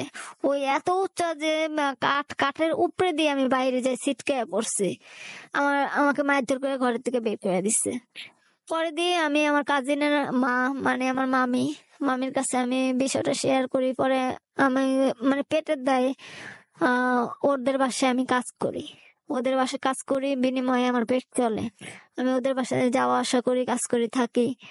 পরে ও আমার যে কাজিন, ও কি করে সুযোগ পায় যে আমি যেহেতু ওর বাসায় থাকি, ওর বাসায় কাজ করি, ওর জন্য আরো ভালো হয়েছে। ও এখন ফিজিক্যাল রিলেশনের জন্য আমার খুব খুব কি বলে খুব টর্চারের মতোই রাখে। সবসময় আমার প্যারা দিতে থাকে ফিজিক্যাল রিলেশন করবে বলে, কিন্তু আমি কোনো সময় ওরে অ্যালাউ করি না, রাজি হই না। যদিও খুব পছন্দ করতাম, কিন্তু তারপর আমি রাজি হইতাম না, কারণ আমি কসমবদ্ধ ছিলাম। পরে রাজি হতাম না। শেষে একদিন এক রাতে আমি ওদের ঘরে ঘুমাই না, আমার ওর মা বাবা এক রুমে, ও এক রুমে, আমি এক রুমে। আমার সাথে একটা ছোট মেয়ে ছিল, ওদের কাজের মেয়ে। পরে দিয়ে এই এক সংসারের কাজ সব আমাকে দিয়ে করাতো। ভোর 4:30 বাজে উঠতাম, রাত্রে 11টা পর্যন্ত সারাদিন খাটতাম ওদের ঘরে। পরে তারপরেও আমার মামি সবসময় আমাকে বকাঝকা করতো, ওদের সংসারে গেছে একটু ভালো থাকার জন্য, তারপর আমার বকাঝকা করতো যে আমি কাজকর্ম ঠিক মতো করতে পারি না, ঠিক মতো করতে পারি না, এসব নিয়ে অনেক অনেক কথা, অনেক অপমান করতো প্রতিদিন। পরে দিয়ে এক সময় একদিন ও কি করছে, রাত্রে আমি ঘুমানো ছিলাম, আমাকে জোর কোলে কোলে তুলে ওর রুমে নিয়ে যায়। ওর রুমে নিয়ে যেয়ে পরে আমার উপরে খুব টর্চার করার চেষ্টা করে ফিজিক্যাল রিলেশনের জন্য। পরে আমাকে থ্রেট দেয়, আমি রাজি হইতেছি না কোনো প্রকার, আমি খুব চেষ্টা করতেছি ওর কাছ থেকে বাইচে আসার জন্য। পরে আমাকে ধরে থ্রেট দেয় যে তুই যদি আমাকে এটা মানে অ্যালাউ না করস, অ্যাকসেপ্ট না করস, তাইলে তোর অনেক বড় ক্ষতি করবো, অনেক মানে ছেলেদের দিয়ে আমাকে রাস্তায় রেফ করাবে। এখন আমি পরে দিয়ে খুব থ্রেট দিতেছে, আমি পরে কান্নাকাটি করে বলতেছি যে ভাই আমি তো কসমবদ্ধ, কসম যদি ভাঙ্গা এখন আপনার সাথে রিলেশনে যায়, ফিজিক্যাল রিলেশনে যায়, তাহলে তো আমার অনেক বড় ক্ষতি হয়ে যাবে। শেষে এখনো ও বলতেছে তাহলে কিভাবে তোকে আমি পাবো, আমি এক রাতের জন্য হলো আমি তোকে চাই, এভাবে বলতেছে। পরে আমি বলছি যে আমি কসম খাইছি যে আমার হাজবেন্ড ছাড়া আর কারোর সাথে আমি রিলেশন করব না। পরে দিয়ে ও নিজের থেকে হঠাৎ করে বলে উঠলো কি যে ঠিক আছে তাহলে আয় আমরা নিজেরা বিয়ে করি, কিন্তু কোনো সাক্ষী থাকবে না, কোনো কাবিন নামা থাকবে না, মানে কোনো কোর্ট কাবিন হবে না। পরে দিয়ে এখন এরকম ও প্রতিদিন ওর টর্চারের ইয়াতে আর আমাকে থ্রেট দিচ্ছে, থ্রেট দেওয়ার ইয়াতে শেষে একটা পর্যায়ে আমি ওর কথায় রাজি হই। রাজি হওয়ার পর পরের দিনই 18 নভেম্বর 2018 সাল, পরের দিনই ও আমাকে একজন হুজুরের কাছে আরো একজন সাক্ষী নিয়ে, সাক্ষীটা আমিই রাখছিলাম, তো নিয়ে আমাকে বিয়ে করে। বিয়ে করার পর তারপর ওর মানে মনের চাহিদা পূরণ হওয়ার পর এখন 3 দিন না 4 দিনের মাথায় এখন আমাকে ও বলতেছে তুই আমাদের বাড়ি থেকে বের হয়ে যা। মানে কথা কথা একটু তর্কাতর্কি হয়েছে আমাদের, পরে বলতেছে আমাদের বাড়ি থেকে তুই বের হয়ে যা, বের হয়ে যা, তা এ বাড়িতে আর তোর জায়গা নাই। মানে এখন আমি বলতেছি যে তোমার ইচ্ছা পূরণ হয়ে গেছে, এর জন্য তুমি এখন আমাকে বাড়ি থেকে বের করে দিবা, তো আমি কোথায় যাব? আমার ভাই বোনও তো আমাকে জায়গা দিবে না, মাও জায়গা দিবে না, আমি কোথায় যাব? পরে দিয়ে এটা বলতেছে, বলার পর ও ওর হাতে পায়ে ধরে তারপর আমি ওর বাড়িতে রই, থাকি। থাকার পর ওর মানে যখন ওর ভালো লাগবে, কথা বলতে ইচ্ছা করবে তখন কথা বলবে, না হলে আমাকে কোনোভাবে কোনো সাইড দিয়ে অ্যালাউ করবে না। পরে দিয়ে আমার বিয়ের কয়েক মাস পরে আমাকে এখন বলতেছে যে আমার বাবা মা কখনো তোকে মানবে না আমার বউ হিসেবে, অতএব আমার বাবা মা চাইতেছে আমাকে বিয়ে করাবে, আবার আমাকে বিয়ে করাবে, তো তুই কখনো যদি সাউন্ড করস যে তুই আমার বউ, তাহলে সেই দিন আমি তোকে মেরে ফেলাম। হ্যাঁ, এই কথাটা আমাকে বলতেছে আমার হাজবেন্ড, মানে আমার কাজিন। পরে দিয়ে এটা বলার পর এখন আমি আর ভয়ও, আবার আমার কোনো ক্ষমতা নেই, আমার কোনো সাপোর্ট নেই, আমি কিভাবে ওদের সাথে লড়বো এসবের ভয়ও আমি কারো কাছে কিচ্ছু বলতাম না, নীরবে আমি সহ্য করে যাইতাম, ওর সমস্ত টর্চার সহ্য করে যাইতাম। আমাকে কয়েকদিন মারধরও করছে। করার পর এখন সে মার্চ মাসে ওকে মানে 2019 সালে মার্চ মাসে ওকে ধুমধাম করে আমারই চোখের সামনে ওকে আবার বিয়ে করায়, একটা সুন্দর মেয়ে এনে বিয়ে করায়। তো ওর ওয়াইফকে মানে আমার সামনে ওদের বাসর ঘর আমি সহ সাজাইছি। পরে দিয়ে এটা করার পর এখন ওর ওয়াইফে কিছুদিন যাওয়ার পর এখন আমাকে আর অ্যালাউ করে না। কিছুদিন যাওয়ার পরেও পরে আমার সাথে মানে আমি যে ওর ওয়াইফ, আমার সাথে গোপনে মানে আমাকে ইউজ করতো। করার পর শেষে দিয়ে আমার এর ভিতরে আমার বড় বোনের বেবি হবে, এর জন্য আমাকে খবর দিছে যে আম্মু আর তুই একসাথে আমাদের বাসায় একসাথে চলে আয়, তো আমাদের বাসায় থাকবি, পরে আমি ওদের জানাই শেষে দিয়ে আমি ঢাকা চলে যাই, ঢাকা চলে আসি। চলে আসার পর আমার বোনের কাছে আমি থাকি। বোনের কাছে থাকার পর আমার মানে ফ্যামিলির মানে মেন্টালি প্রেসারে, আর আগে থেকে তো মানসিক ভাবে অসুস্থ হয়ে পড়ছে মাথার সমস্যা নিয়ে।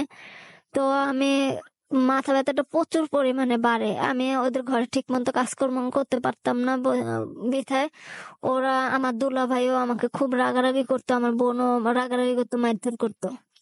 পরে করার পর এই একটা পর্যায়ে আমার মাথা ব্যথাটা এত পরিমাণ বাড়ে, আমার শেষে দিয়ে আমি আমার ভাই বোন সবাইকে আমি জানাই যে আমার মাথা ব্যথার মানে সমস্যাটা বেশি বাড়তেছে, কোনো ওষুধে সারতেছে না, আমাকে আপনারা একটু ডাক্তার দেখান, যেভাবে হোক আমাকে কিছু টাকা হেল্প করেন, আমি যেন ডাক্তার কাছে যেতে পারি। আমার ভাই বোন একজন মানুষ আমাকে একটা পয়সা দিয়ে আমাকে হেল্প করে না। ওই দিক দিয়ে দিনের পর দিন আমার মাথা ব্যথার সমস্যাটা অনেক বেশি বেড়ে যায়। বাড়ার পর আমি দেখি কোনো কুল কিনার খুঁজে পাচ্ছি না। পরে দিয়ে আমি উপায় না পেয়ে সবার চক্ষু আড়ালে আমি মসজিদে থেকে সাহায্য নেই। আমি মসজিদের হুজুরদের সাথে বিষয়টা শেয়ার করি যে আমার ভাই বোন আমাকে কোনো হেল্প করতেছে না, আমি এতটা অসুস্থ। আমি আমার হাজবেন্ডকেও ফোন দিছি এই বিষয়ে যে আমাকে কিছুটা মানে হেল্প করো, আমার অসুস্থ অনেক। আমার হাজবেন্ড আমার নাম্বার ব্ল্যাক লিস্টে ফেলাইতেছে, কোনো হেল্প করে না, কোনো টাকা পয়সা আমাকে দেয় না। পরে দিয়ে আমি উপায় না পেয়ে আমি মসজিদ থেকে আমি সাহায্য তুলি, কিছু টাকা সাহায্য তোলার পর আমি ঢাকা বঙ্গবন্ধু হাসপাতালে, পিজি হাসপাতালে আমি ডাক্তার দেখাই। ডাক্তার দেখানোর পর আমাকে সিটি স্ক্যান করতে দেয়। আমার অবস্থা খুব খারাপ দেখে সিটি স্ক্যান করতে দেয়। পরে দিয়ে সিটি স্ক্যান করার পর আমার মানে রোগ ধরা খায় যে আমার ব্রেনে ক্যালসিয়ামের অভাব, আর ব্রেনে অনেক গ্যাস জমা, আমার টিউমারের দিকে, আমার মাথার সমস্যাটা টিউমারের দিকে যেতে পারে। হ্যাঁ, এই কথাগুলো ডাক্তার বলে। পরে আমাকে কিছু পাওয়ারফুল ওষুধ দেখাইতে। তো আমি ওই একই ভাবে আমি বলছে যে অন্তত 7-8 মাস আমাকে ওষুধ খেতে হইব, পরে দিয়ে বোঝা যাবে যে আমার শরীর কি সুস্থ হবে কিনা, এটা বোঝা যাবে খাওয়ার পরে। পরে দিয়ে আমি প্রতি মাসে প্রায় 3,500-4,000 টাকার ওষুধ লাগে প্রতি মাসে। আমার পক্ষে তো আর এত সম্ভব ছিল না। আমি আমার ফ্যামিলিকে জানাই, সবাইকে জানাই, কিন্তু তারপরও কেউ আমাকে এক টাকা হেল্প করে নাই। শেষে আমি আবারও রাস্তায় এমনও দিন গেছে ঘুরে ঘুরে আমি ভিক্ষা করে আমি আমার ওষুধপত্র আমি কিছু মাস চালানোর পরও আমি কোনো প্রকার সুস্থতা হইনি। যাক, সুস্থতা না হয়ে ওষুধ খাইতে থাকি। খাওয়ার পর আমার বোনের বেবি হয়। বেবি হওয়ার পর আমার একদিনকে একটা ভুল করছিলাম। একদিনকে ভুল করি নাই, মানে আমার বোনের আম ভর্তা খাইতে পছন্দ, তো আমি বাহিরের থেকে আম ভর্তা নিয়ে আসছি। আম ভর্তা নিয়ে এসে পরে দিয়ে আমার বোনকে মানে দেশের ভাষায় মানে বাচ্চাদের, যাদের নতুন বাচ্চা হয়, বাচ্চার ঘরে ঢুকতে হলে ম্যাচের আগুন ধরে তারপর ঢুকতে হয়। আমার এটার মনে ছিল না। পরে দিয়ে আমি কি করছি, আগুন না ধরে আমি গিয়ে আমার বোনকে আম ভর্তা খাওয়াইছি। খাওয়ানোর কারণে আমার দুলাভাই এটা আবার দেখছে। দেখার পর আমার দুলাভাই আমার বেকায়দা গালিগালাজ শুরু করছে, আমি কেন ওরে আম ভর্তা খাওয়াইছি। আমার বোনকেও গালিগালাজ করতেছে, আমাকেও গালিগালাজ করতেছে খারাপ ভাষায় আমার মায়ের সামনে। পরে দিয়ে আমি সহ্য করতে না পেরে আমিও আমার দুলাভাইয়ের সাথে রাগারাগি করতেছি যে এই সমস্ত বাপ মা তুলে এই সমস্ত গালিগালাজ কেন করতেছেন। পরে এটা বলছে, একটু জবাব দিছি দেখে আমার দুলাভাই উঠে আসা আমার তো মাথার সমস্যা জানেই, আমার মাথা পেঁচে যেমনি পারতেছে ঘুষি দিতেছে আর থাপ্পড় দিতেছে, পরে দিয়ে লাথি দিতেছে, এরকম করে অনেকক্ষণ আমাকে মারলো। মারার পর শেষে দিয়ে আমাকে এতক্ষণ মারধর করার পর আমি মানে সহ্য করতে না পেরে আমি বললাম যে আমি আপনাকে পুলিশে দিব, আপনি প্রতিটা দিনের পর দিন আমার উপরে এরকম টর্চার কেন করেন। এটা বলার কারণে আমার দুলাভাই খাটের উপরে থেকে নাইমা এসে আমার তল পেটে একটা লাথি দেয়, জোরে একটা লাথি দেয়। লাথি দেওয়ার পর আমি সাথে সাথে অজ্ঞান হয়ে যাই। অজ্ঞান হয়ে যাই। এই মায়ের খায়েও আমি ওনাদের ঘর থেকে বের হইনি, কারণ আমি কোথায় যাব, কার কাছে যাব। পরে দিয়ে আমি মারধর খাওয়ার পরেও আমি বাইরে হই নাই। আমি একটা চাকরি জব করার চেষ্টা করি। পরে দিয়ে আমার এই ওদের বাসার পাশে একটা গার্মেন্টস ছিল, আমি ওখানে সিভি জমা দিই, সবকিছু জমা দিই। জমা দেওয়ার পরে পরের দিনে আমার চাকরিটা হবে, আমাকে ডাকবে, ওনারা বলে দিছে। পরে এই মারধর খাওয়া জবের আশায় আমি ঘর থেকে বের হই না, কোথাও যাওয়ার মতো জায়গা নাই দেখে আমি বের হই না। পরে দিয়ে আমার বোন দুলাভাই টের পায় যে আমি ভিতরে ভিতরে চাকরি খুঁজতেছি, এখন ওদের উদ্দেশ্য আমাকে এখানে আর রাখবে না। পরে দিয়ে আমাকে রাতের 10:30টার সময় আমাকে আর আমার আম্মুকে ঘর থেকে ওরা বের করে দেয়। পরে দেয় এর ভিতরে আমার আম্মু মানে আমার আপু অসুস্থ দেখে, বাচ্চা মনে হয় 15-16 দিনের। তো এই অবস্থায় যদি আমরা চলে আসি, আমার আম্মু আপুর কথা ভাবছে যে আপু একা একা চলবে কিভাবে, আম্মু আসতে চায় না। পরে আম্মুর সাথে খুব তর্কাতর্কি করে আমার আপু কি করছে, আমার আম্মুকে মারধর শুরু করে দিছে, আমার আম্মুকেও মারছে আমার আপু। এসব করে পরে রাতে 10:30 বাজে আমাদের ঘর থেকে বের করে দিল। বের করে দেওয়ার পর ভাইয়ের বাসায় আসলাম। ভাই এখন আমাকে জায়গা দেয় না, আমার আম্মুকে জায়গা দিবে, আমাকে জায়গা দিব না। আমার বোনও আমাকে জায়গা দেয় না। শেষে দেয় আমি আবার মানে চলে আসছি বাড়িতে। বাড়িতে এসে আমার এই শ্বশুর বাড়িতে আমি ওনাদেরকে বলি যে এরকম এরকম টর্চার আমার উপরে করছে, আমি এত অসুস্থ, আমার চিকিৎসা চালাইতেছে না, আমাকে আপনারা অন্তত 2 মুঠ ভাত খাওয়ার জন্য আমাকে রাখেন, আমি আপনাদের সব কাজ করে দেবো, আমি আর যাব না কোথাও।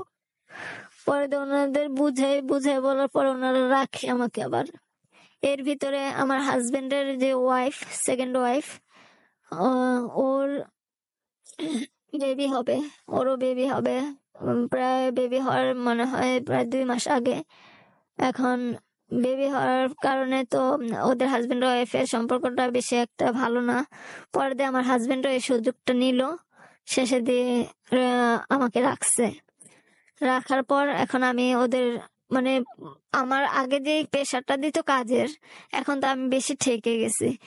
এখন আরো চতুর পরিমাণে আমাকে ঘরের যে কাজ না করার সেই কাজও আমাকে দিয়ে করায়, এত পরিমাণে কষ্ট করাইতেছে আমাকে দিয়ে। আমি সব মুখ বুঝে সহ্য করে আমি সমস্ত কাজকর্ম করতাম। পরে দিয়ে আমার হাজবেন্ড মানে এই সুযোগে মনে করেন আমাকে ইউজ করার জন্য আরো বেশি উন্মাদ ছিল। পরে দিয়ে একটা সময় আমার আমার বোরকা ছিল না, আমার বোরকা ছিঁড়ে গেছে। আমাদের তো দেশ গ্রামে আবার বোরকা ছাড়া চলা যায় না।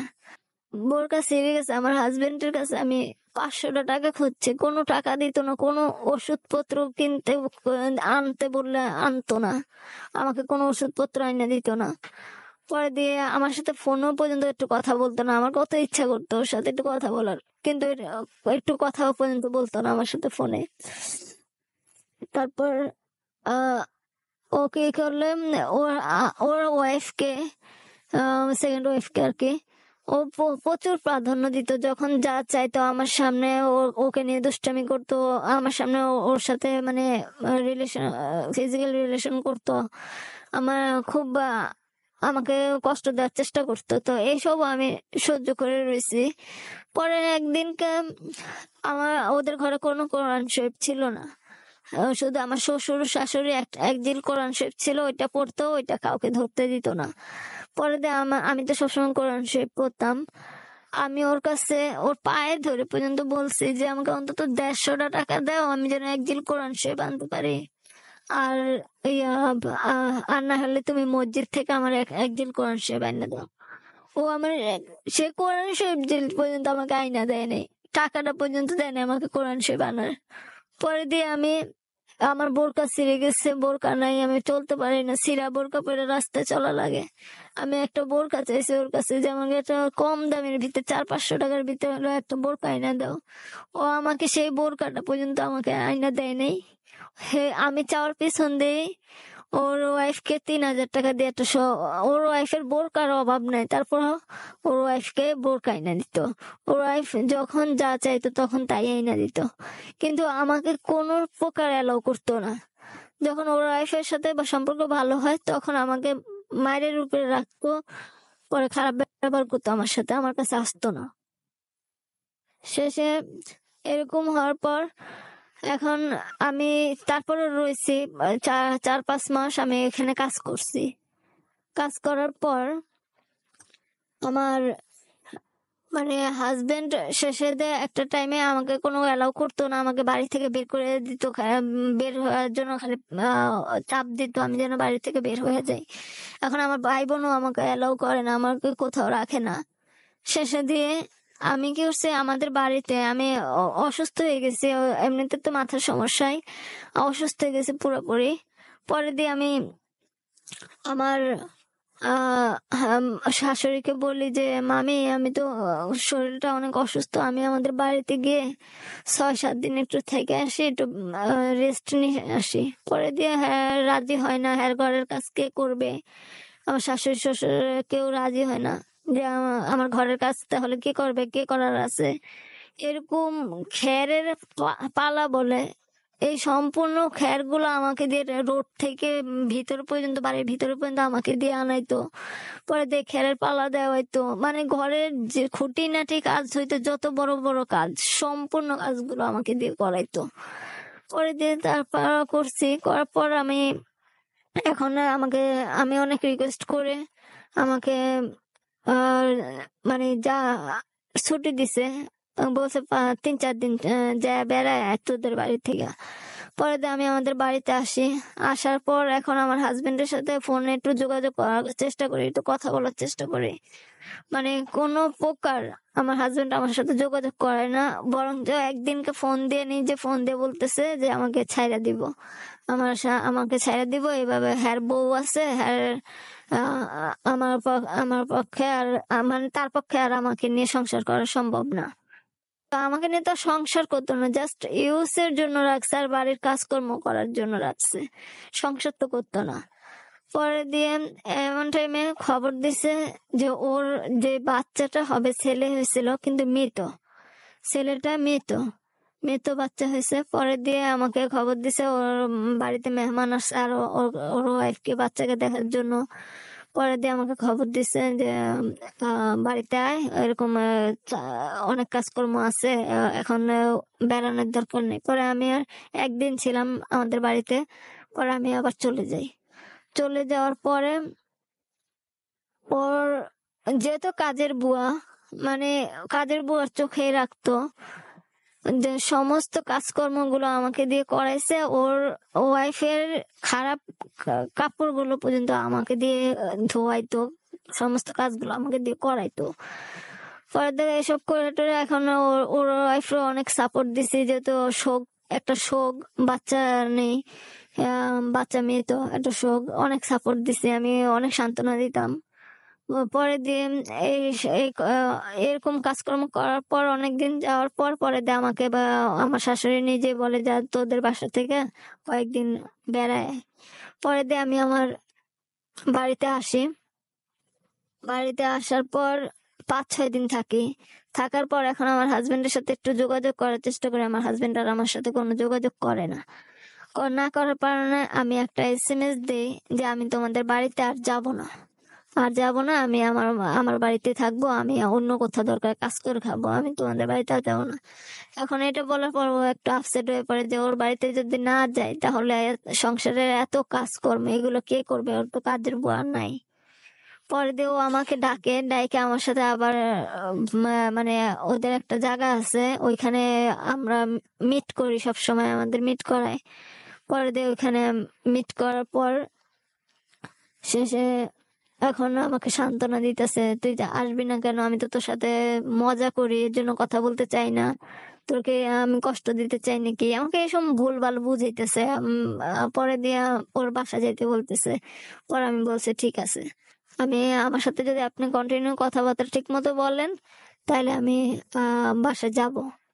পরে দিয়ে এসব দেখা করার পর আমি আমার বাড়িতে চলে যাই। যাওয়ার পর ও কি করলো, আর মানে ও একই কথা আমার সাথে আর যোগাযোগ করে না।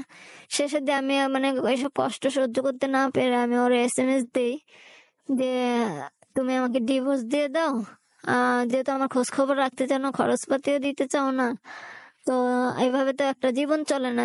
জীবনে বারবার মানুষ তো ভুল করে না, তো আমি তো পরপর 2বারই এত বড় ভুল করলাম, তুমি আমাকে ডিভোর্স দিয়ে দাও। দিয়ে এটা লিখে SMS পাঠাইছি। এই SMS টা আমার মামাতো ভাইয়ের হাতে পড়ছে, আর আমার আপন মামা মামি ওনাদের হাতে পড়ছে। পড়ার পর ওনারা কি করলো, দেশ গ্রামের মানুষ যেহেতু এক এক কোনো একটা কথা হলে পুরা এলাকা ছড়ায় যায়, ওনারা পুরা মানে এই SMS টা পুরা এলাকার মানুষের জানাজানি হইলো।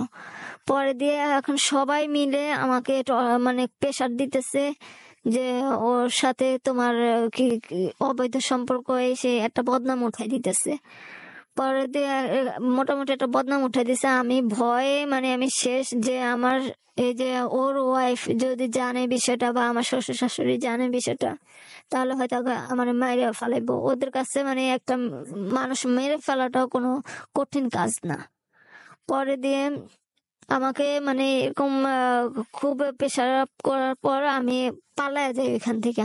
পালায় আমার আরেকজন আত্মীয়র বাসায় আমি চলে যাই। কিছুদিন আমি নিজেকে লুকায় রাখি।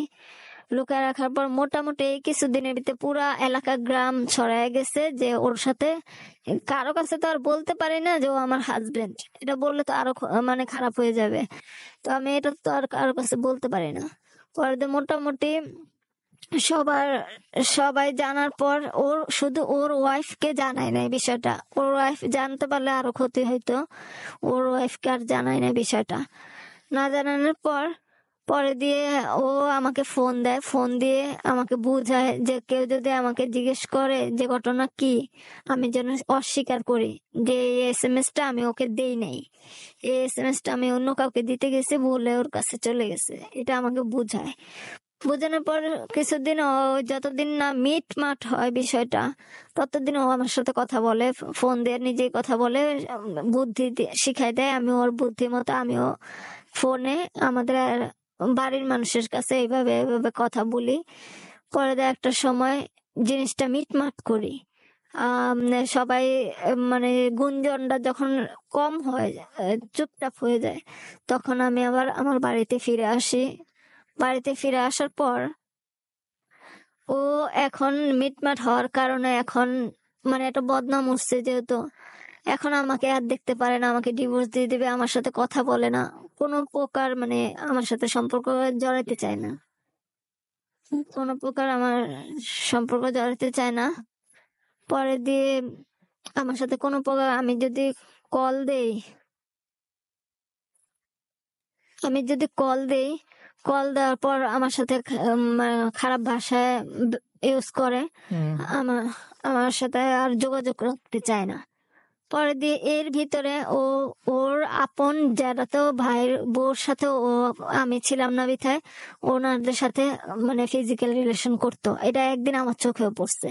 পরে আশেপাশে আরো আমারই মামাতো বোনের সাথে আমার মোবাইল থেকে নাম্বার নিয়ে আমার মামাতো বোনের সাথে রিলেশন করছে, ফিজিক্যাল রিলেশন করতে গেছে। পরে আমার মামাতো বোন আমাকে জানায় বিষয়টা, পরে আমি বাধা দিই। তো এইসব কারণে ও আমাকে মানে দেখতে পারতো না। আমার এখন আমার আমার মানে পুরোপুরি আমাকে ডিভোর্স দিয়ে দেবে ডিসিশন নিয়েছে।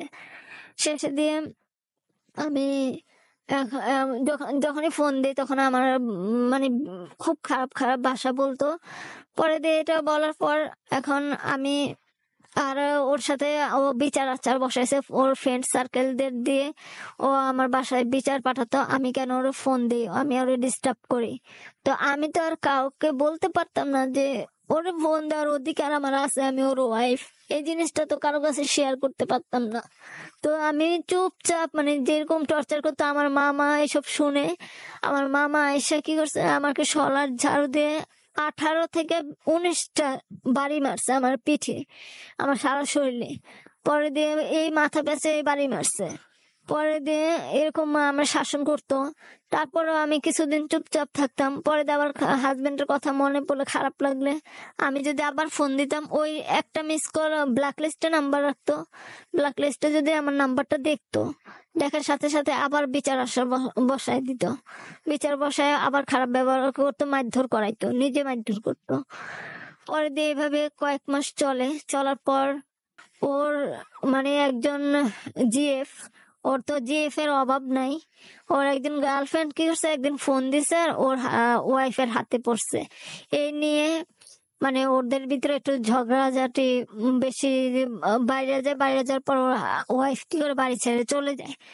চলে যাওয়ার পর এখন ও কি করে, ও মানে নিজের থেকে এখন আমার ফোন দেয়। এতদিন আমি ফোন দিলে সবার কাছে বিচার আচার বসাইতে আমার নামে বদনাম করতো, এখন ও নিজের থেকে আমার কাছে ফোন দেয়। এখন আমি তো আর পারি না কারো কাছে বলতে যে আমার দুর্বলতা ছিল যে আমি যদি ওর বিরুদ্ধে কোনো অ্যাকশন নেই তাহলে হয়তো বা কিছুদিন পরে ও আবার আমাকে মেরেও ফেলতে পারে বা আমার ফ্যামিলির কোনো ক্ষতি করে দিবে। এই ভয়ে আমি ওর সাথে মানে লড়তে চাইতাম না।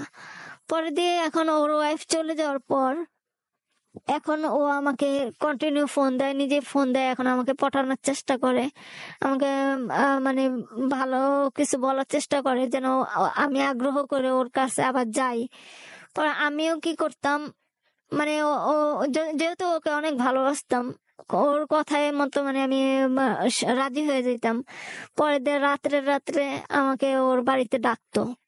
তো ওর মা বাবার চক্ষু আড়ালে, আমার মায়ের চক্ষু আড়ালে আমিও রাত্রে রাত্রে ওর কাছে যাইতাম। কিন্তু সকালবেলা যখন আমাকে বাড়িতে, আমার ঘরে আমার আত্মীয় স্বজন না দেখতো, এরকম কয়েকদিন গেছি, তো না দেখার কারণে পরে দিয়ে আমাকে মানে একটা মোটামুটি এলাকার ভিতরে আমার একটা বদনাম উঠে গেছে যে আমি খারাপ কাজ করি, আর এই জন্য আমি রাত্রে বাসায় থাকি না।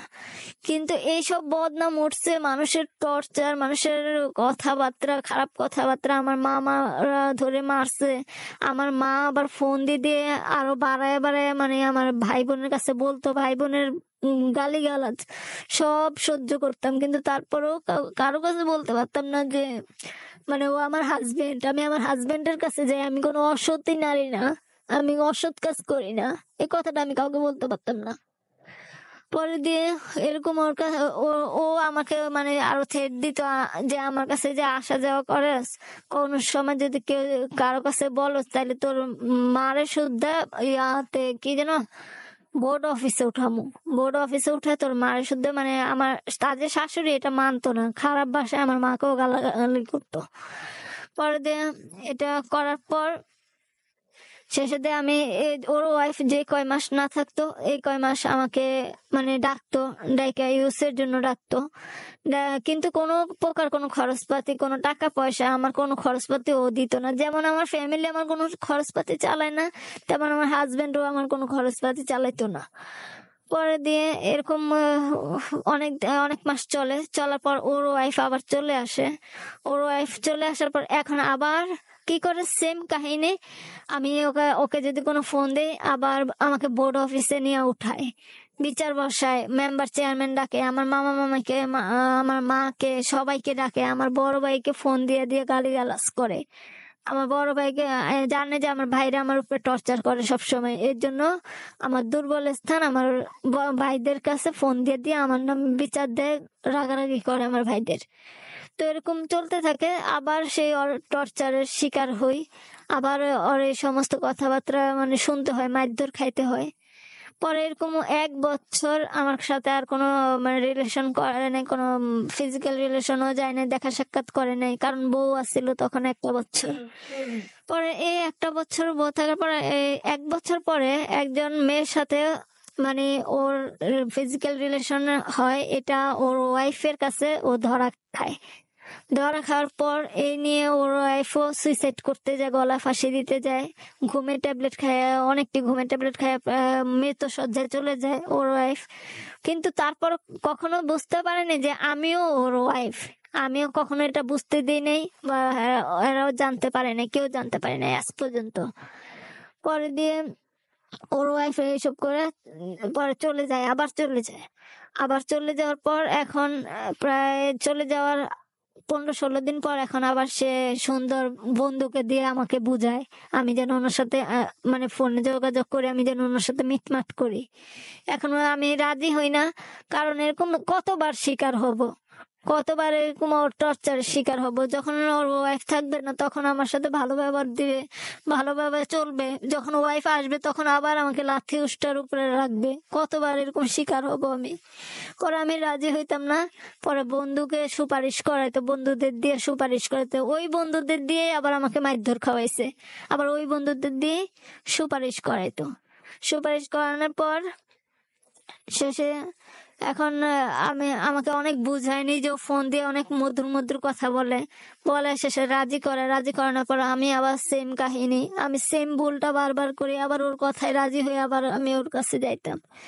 যেতে যেতে একটা সময় ও কি করছে, এই 1 বছর 1.5 বছর ওর বউ আসেনি, এই 1.5 বছর সুন্দর আমাকে ডাকছে, দেখা করছে আমার সাথে, কথা বলছে, কিন্তু কোন সময় আমি অসুস্থ ছিলাম, 5টা টাকা চাইলো ওর কাছে পাই নাই, একটা ওষুধ খাওয়ার জন্য 5টা টাকা চাইলো, পাই নাই। পরে একটা সময় ও কি করছে, আমার ইয়া আমি তো বুঝতে পারি নাই, আমার তখন এত মধুর ব্যবহার করতো, ডাকতো, আমি যাইতাম, মানে ওদের ভিতরে এই প্ল্যানটা ছিল, আমি বুঝতে পারি নাই। ওর ওয়াইফ আসবে আসবে বলতেছিল, তার কারণে ওর কাছ থেকে সারা জীবনের জন্য সরানোর জন্য ওর আবার একটা ফ্রেন্ড আছে, নাম সবুজ।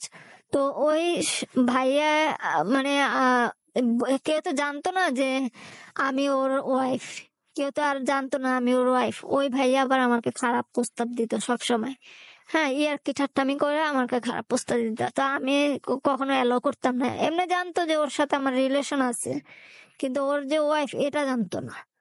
পরে দিয়ে আমাকে খারাপ প্রস্তাব দিত, আমি মানতাম না। ওর 2টা ফ্রেন্ড আছে, দোনোটা ফ্রেন্ড আমাকে খারাপ প্রস্তাব দিত, কিন্তু আমি কখনো এলাও করি নাই। বরং আমি বুঝাইছি যে আমি ওনারে পছন্দ করি, কিন্তু আমি যে ওনার ওয়াইফ এটা আমি কখনো বুঝতে দিতাম না। পরে পরে দিয়ে একটা সময় এই যে ওর ওয়াইফ আসবে আসবে বলতেছে, বলার পর আমি তো আর জানতাম না ওর ওয়াইফ আসতে চাইতেছে। আমাকে কি করছে, মানে আমি যেন ওর ওয়াইফ আসলে আর যেন ফোন টোন না দিয়ে যোগাযোগ না করি, এর জন্য ও আমাকে একদিন ডাকছে রাত্রে। ডাকার পর আমি গেছি, যাওয়ার পর এই দিনে আমার জীবনের সবচেয়ে স্মরণীয় দিন, এই দিনটা আমি কখনো ভুলবো না। পরে আমাকে ডাকার পর ও কি করছে, ওর ওই যে বন্ধুটা আমাকে খারাপ প্রস্তাব দিত, এই বন্ধুটাকে ঘরে রাখছে, ঘরে রেখে বারান্দায় লুকায় রাখছে। এখন আমাকে ডাকছে, ডাকার পর আমি গেছি। এখন আমার ভিতরে কেমন যেন আপনি তো একটা ভয় ভয় লাগে, যে হঠাৎ করে এত আপোষ করে আমাকে কেন ডাকতেছে। পরে দিয়ে আমি গেছি, যাওয়ার পর মানে অনেক লজ্জার কথা ভাইয়া, মানে কারোর সাথে আজ পর্যন্ত এই জিনিসটা শেয়ার করি নাই, যদি আমার ভাই বোনও জানে আমাকে মাইরে ফেলাইবো। পরে দিয়ে আমার হাজবেন্ড, মানে একজন হাজবেন্ডের কাছে একজন ওয়াইফ নিশ্চয়তা নাই। আমার হাজবেন্ড কি করছে, ওর বন্ধুকে বারান্দায় রাখছে, জানালা দিয়ে সব দেখা যায়, লাইট জ্বালায় রাখছে, আর সময় লাইট নিভায় রাখে। ওই দিনকার লাইট জ্বালায় রাখছে, মশুরিও টাঙ্গায় নাই। তখন আমাকে মানে আদর করতেছে, করতে করতে আমার মানে সম্পূর্ণ কাপড় চোপড় খুলে ফেলছে। ওর বন্ধু পাশে থেকে সব দেখতেছে, আমি তো আর জানি না ওর বন্ধু এখানে। শেষে দেখেন আমি বলতেছে যে কি ব্যাপার, তুমি তো কখনো এরকম করো না, আজকে এরকম করতেছো কেন? এখন ও কি করছে, উঠা যে ওই বারান্দার দরজাটা খুলে দিছে। এখন আমার মনে ভিতরে একটু সন্দেহ লাগছে, কি ব্যাপার, দরজা তো কখনো খুলে না, সাবধান থাকে, আর এখন দরজাও খুলে দিল। পরে দিয়ে আমি কি করছে, আমি একটা ভয়ের কারণে আমি তাড়াতাড়ি উঠা আবার কাপড় চোপড় পরে ফেলাইছি, এখন ও আমার কাপড় চোপড় পরতে দেয় না। পরে দিয়ে আমি তারপর কাপড় চোপড় পরে ফেলছি। পরে ফেলার পর আমি আমার মোবাইলটা নিয়ে ওর বন্ধুকে ফোন দিতেছি, যদি আশেপাশে থাকে তাহলে মোবাইল বাজবে, এই জন্য আমি ফোন দিতেছি। মোবাইলে ফোন দিতে দিতে এখন মোবাইল সাইলেন্ট করে রাখছে, ফোন তো বাজে কিন্তু ধরে না। শেষে আমি ওরা রিকোয়েস্ট করতেছি, তুমি সত্যি করে রাখো, তোমার এই বন্ধুরে কি ডাকছো নাকি, ওই সবুজ ভাইকে কি ডাকছো নাকি? ও স্বীকার করে না, ও আবার আমার কাপড় চোপড় খুলতে যায়। এমন টাইমে আমি জোরাজুরি করতেছি, নিশ্চয়ই একটা গন্ডগোল আছে। পরে ওর বন্ধু কি করছে, মানে অবস্থা দেখতেছে যে জোরাজুরি হয়ে যেতেছে, ওর বন্ধু ভিতরে ভিতরে চলে আসছে বারান্দা থেকে। আমি ওরে দেখে মানে আমার আর মানে নাই দুনিয়াতে। পরে দিয়ে আমি আমার হাজবেন্ডকে পিছন দিয়ে যাই জড়াই ধরছি নিজেকে সেভ করার জন্য। আমি কি ভাই আমাকে মাফ করে দেন, আপনারা কেন আমার উপরে এইভাবে টর্চার করতেছেন, আমি কি ভুল করছি?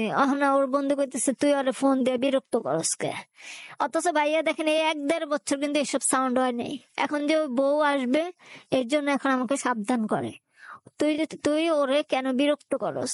আমি তাও বলতে পারি না যে ও আমার হাজবেন্ড, ওরে আমার ফোন দেওয়ার অধিকার আছে, এটা আমি বলতে পারি না। পরে দিয়ে ওর বন্ধু কি করলো, আমি তো ওর পিছের থেকে জোর করে নিয়ে খাটের উপরে শোয়ে আমার উপরে টর্চার শুরু করে দিল। আমার হাজবেন্ড পাশে থেকে বসে বসে দেখতেছে ওর বন্ধু আমার উপরে টর্চার করতেছে। পরে আমি কান্নাকাটি করতেছি, ভাই আমার মাফ করে দেন, আমি ওর লাইফ থেকে আমি সরে যাবো, আমি আর কখনো ওর লাইফে আসবো না, আমি আর যোগাযোগ করবো না। আমি কান্নাকাটি শুরু করছি, তারপর আমার ছাড়তেছে না। ওর পাশে বসে ওর সামনে আমাকে আমার শরীরের উপরে ওইটা জোরাজোরি করতেছে আমার সাথে। পরে দিয়ে আমি ওর কান্নাকাটি করে ওরে ডাকতেছি, ভাই আমার মাফ করে দাও, আমার বাঁচাও, আমার মাফ করে দাও, বাঁচাও। শেষে দিয়ে অনেকক্ষণ টর্চার করার পরে শেষে দিয়ে আমাকে মানে ছাড়ছে। ও ও বাধা দিছে, আচ্ছা এবার ছাইরা দে, এবার ওর শিক্ষা হয়েছে। আমার হাজবেন্ড বলতেছে আমার শিক্ষা হয়েছে। পরে দিয়ে এটা করে পরে দিয়ে আমাকে শেষে ছাড়ছে।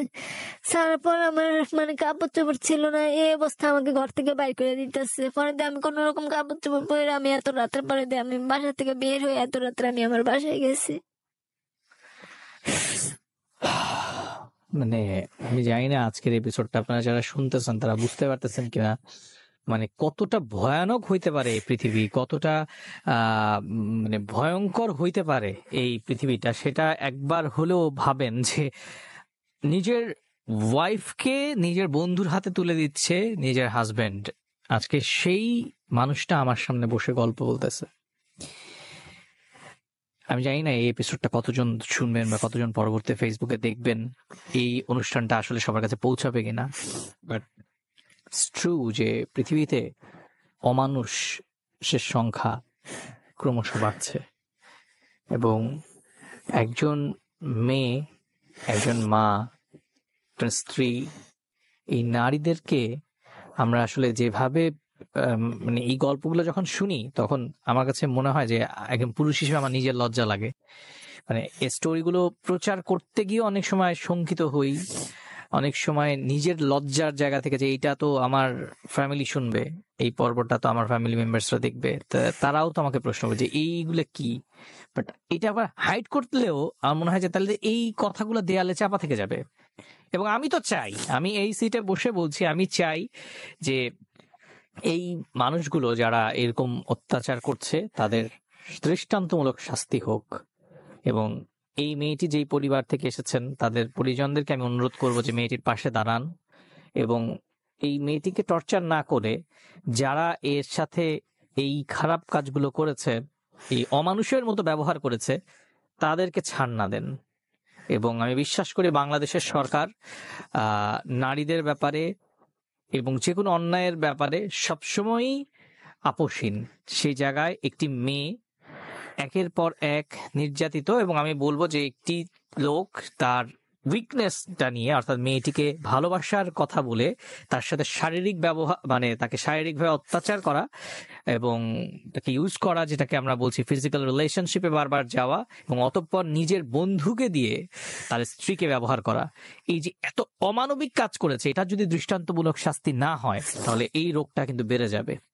তা আমি বলবো যে যারা এই সমস্ত বিষয় নিয়ে কাজ করেন, আমি তো রেডিও একজন উপস্থাপক মাত্র, আমার কাজ হচ্ছে রেডিওতে শোটা করা, কিন্তু যারা এই ধরনের বিষয়গুলো নিয়ে না কাজ করেন, বিশেষ করে নারী নির্যাতন নিয়ে কাজ করেন, বিশেষ করে এই ধরনের যারা অমানবিক কাজ করে তাদের বিরুদ্ধে যারা কাজ করছেন, তাদেরকে আমি বলবো যে এগিয়ে আসেন এবং এই মেয়েটার পাশে দাঁড়ান। এবং সত্যিকার অর্থে যে অপরাধ করেছে তার শাস্তি হওয়াটা ভীষণ জরুরি, এবং তাকে যারা সাপোর্ট করেছে তাদের শাস্তি হওয়াটাও ভীষণ জরুরি। কারণ শুধুমাত্র ভয় ভীতি দিয়ে বা ক্ষমতার কারণে একটি মেয়েকে বা এরকম হাজার হাজার মেয়েকে মানে চুপ করে রাখা এবং এই সাহসগুলো এরা কিন্তু ক্রমাগত পেতে থাকবে এবং এদের প্রজন্মের পর এদের এই ভবিষ্যৎ প্রজন্ম সেম কাজগুলো করবে। তা আমি অনুরোধ করবো যারা এই এপিসোডটা দেখছেন, বিশেষ করে যারা নারীদের বিষয়গুলো দেখেন, যারা এই ধরনের নারী নির্যাতনের বিরুদ্ধে কাজ করছেন, তাদেরকে বলবো আমার এপিসোডটা যদি দেখেন তাহলে অবশ্যই এই মেয়েটির পাশে দাঁড়ান। এবং আমি আজকে এই অনুষ্ঠানের মাধ্যমে আপনাদেরকে জানাতে চাই যে এই মেয়েটি যখন আমার সাথে অনুষ্ঠানের আগে গল্প বলছিল তখন আমাকে বলছিল যে ভাইয়া অ্যাকচুয়ালি আমার কেউ নাই, and this is the main problem. আমার কেউ নাই বলতে তার মা থেকেও না থাকার মতো বয়স হয়ে গেছে, তার যে 2 ভাই আছে, বোন আছে, তারা কেউ তার দায়িত্ব নিবে না এবং এই কারণে এই মেয়েটিকে বিভিন্ন পুরুষ বিভিন্ন সময় তাদের প্রয়োজনে তাদের শারীরিক চাহিদা মেটানোর ক্ষেত্রে ব্যবহার করেছে। তার প্রথম স্বামীর ক্ষেত্রেও তাই, তার দ্বিতীয় স্বামীর ক্ষেত্রেও। তবে এই যে স্বামী শব্দটা এখানে ব্যবহার হচ্ছে, এখানে আমার একটা প্রশ্ন আছে, তোমার কাছে কি কোন ডকুমেন্টস আছে যে সে তোমার হাজবেন্ড?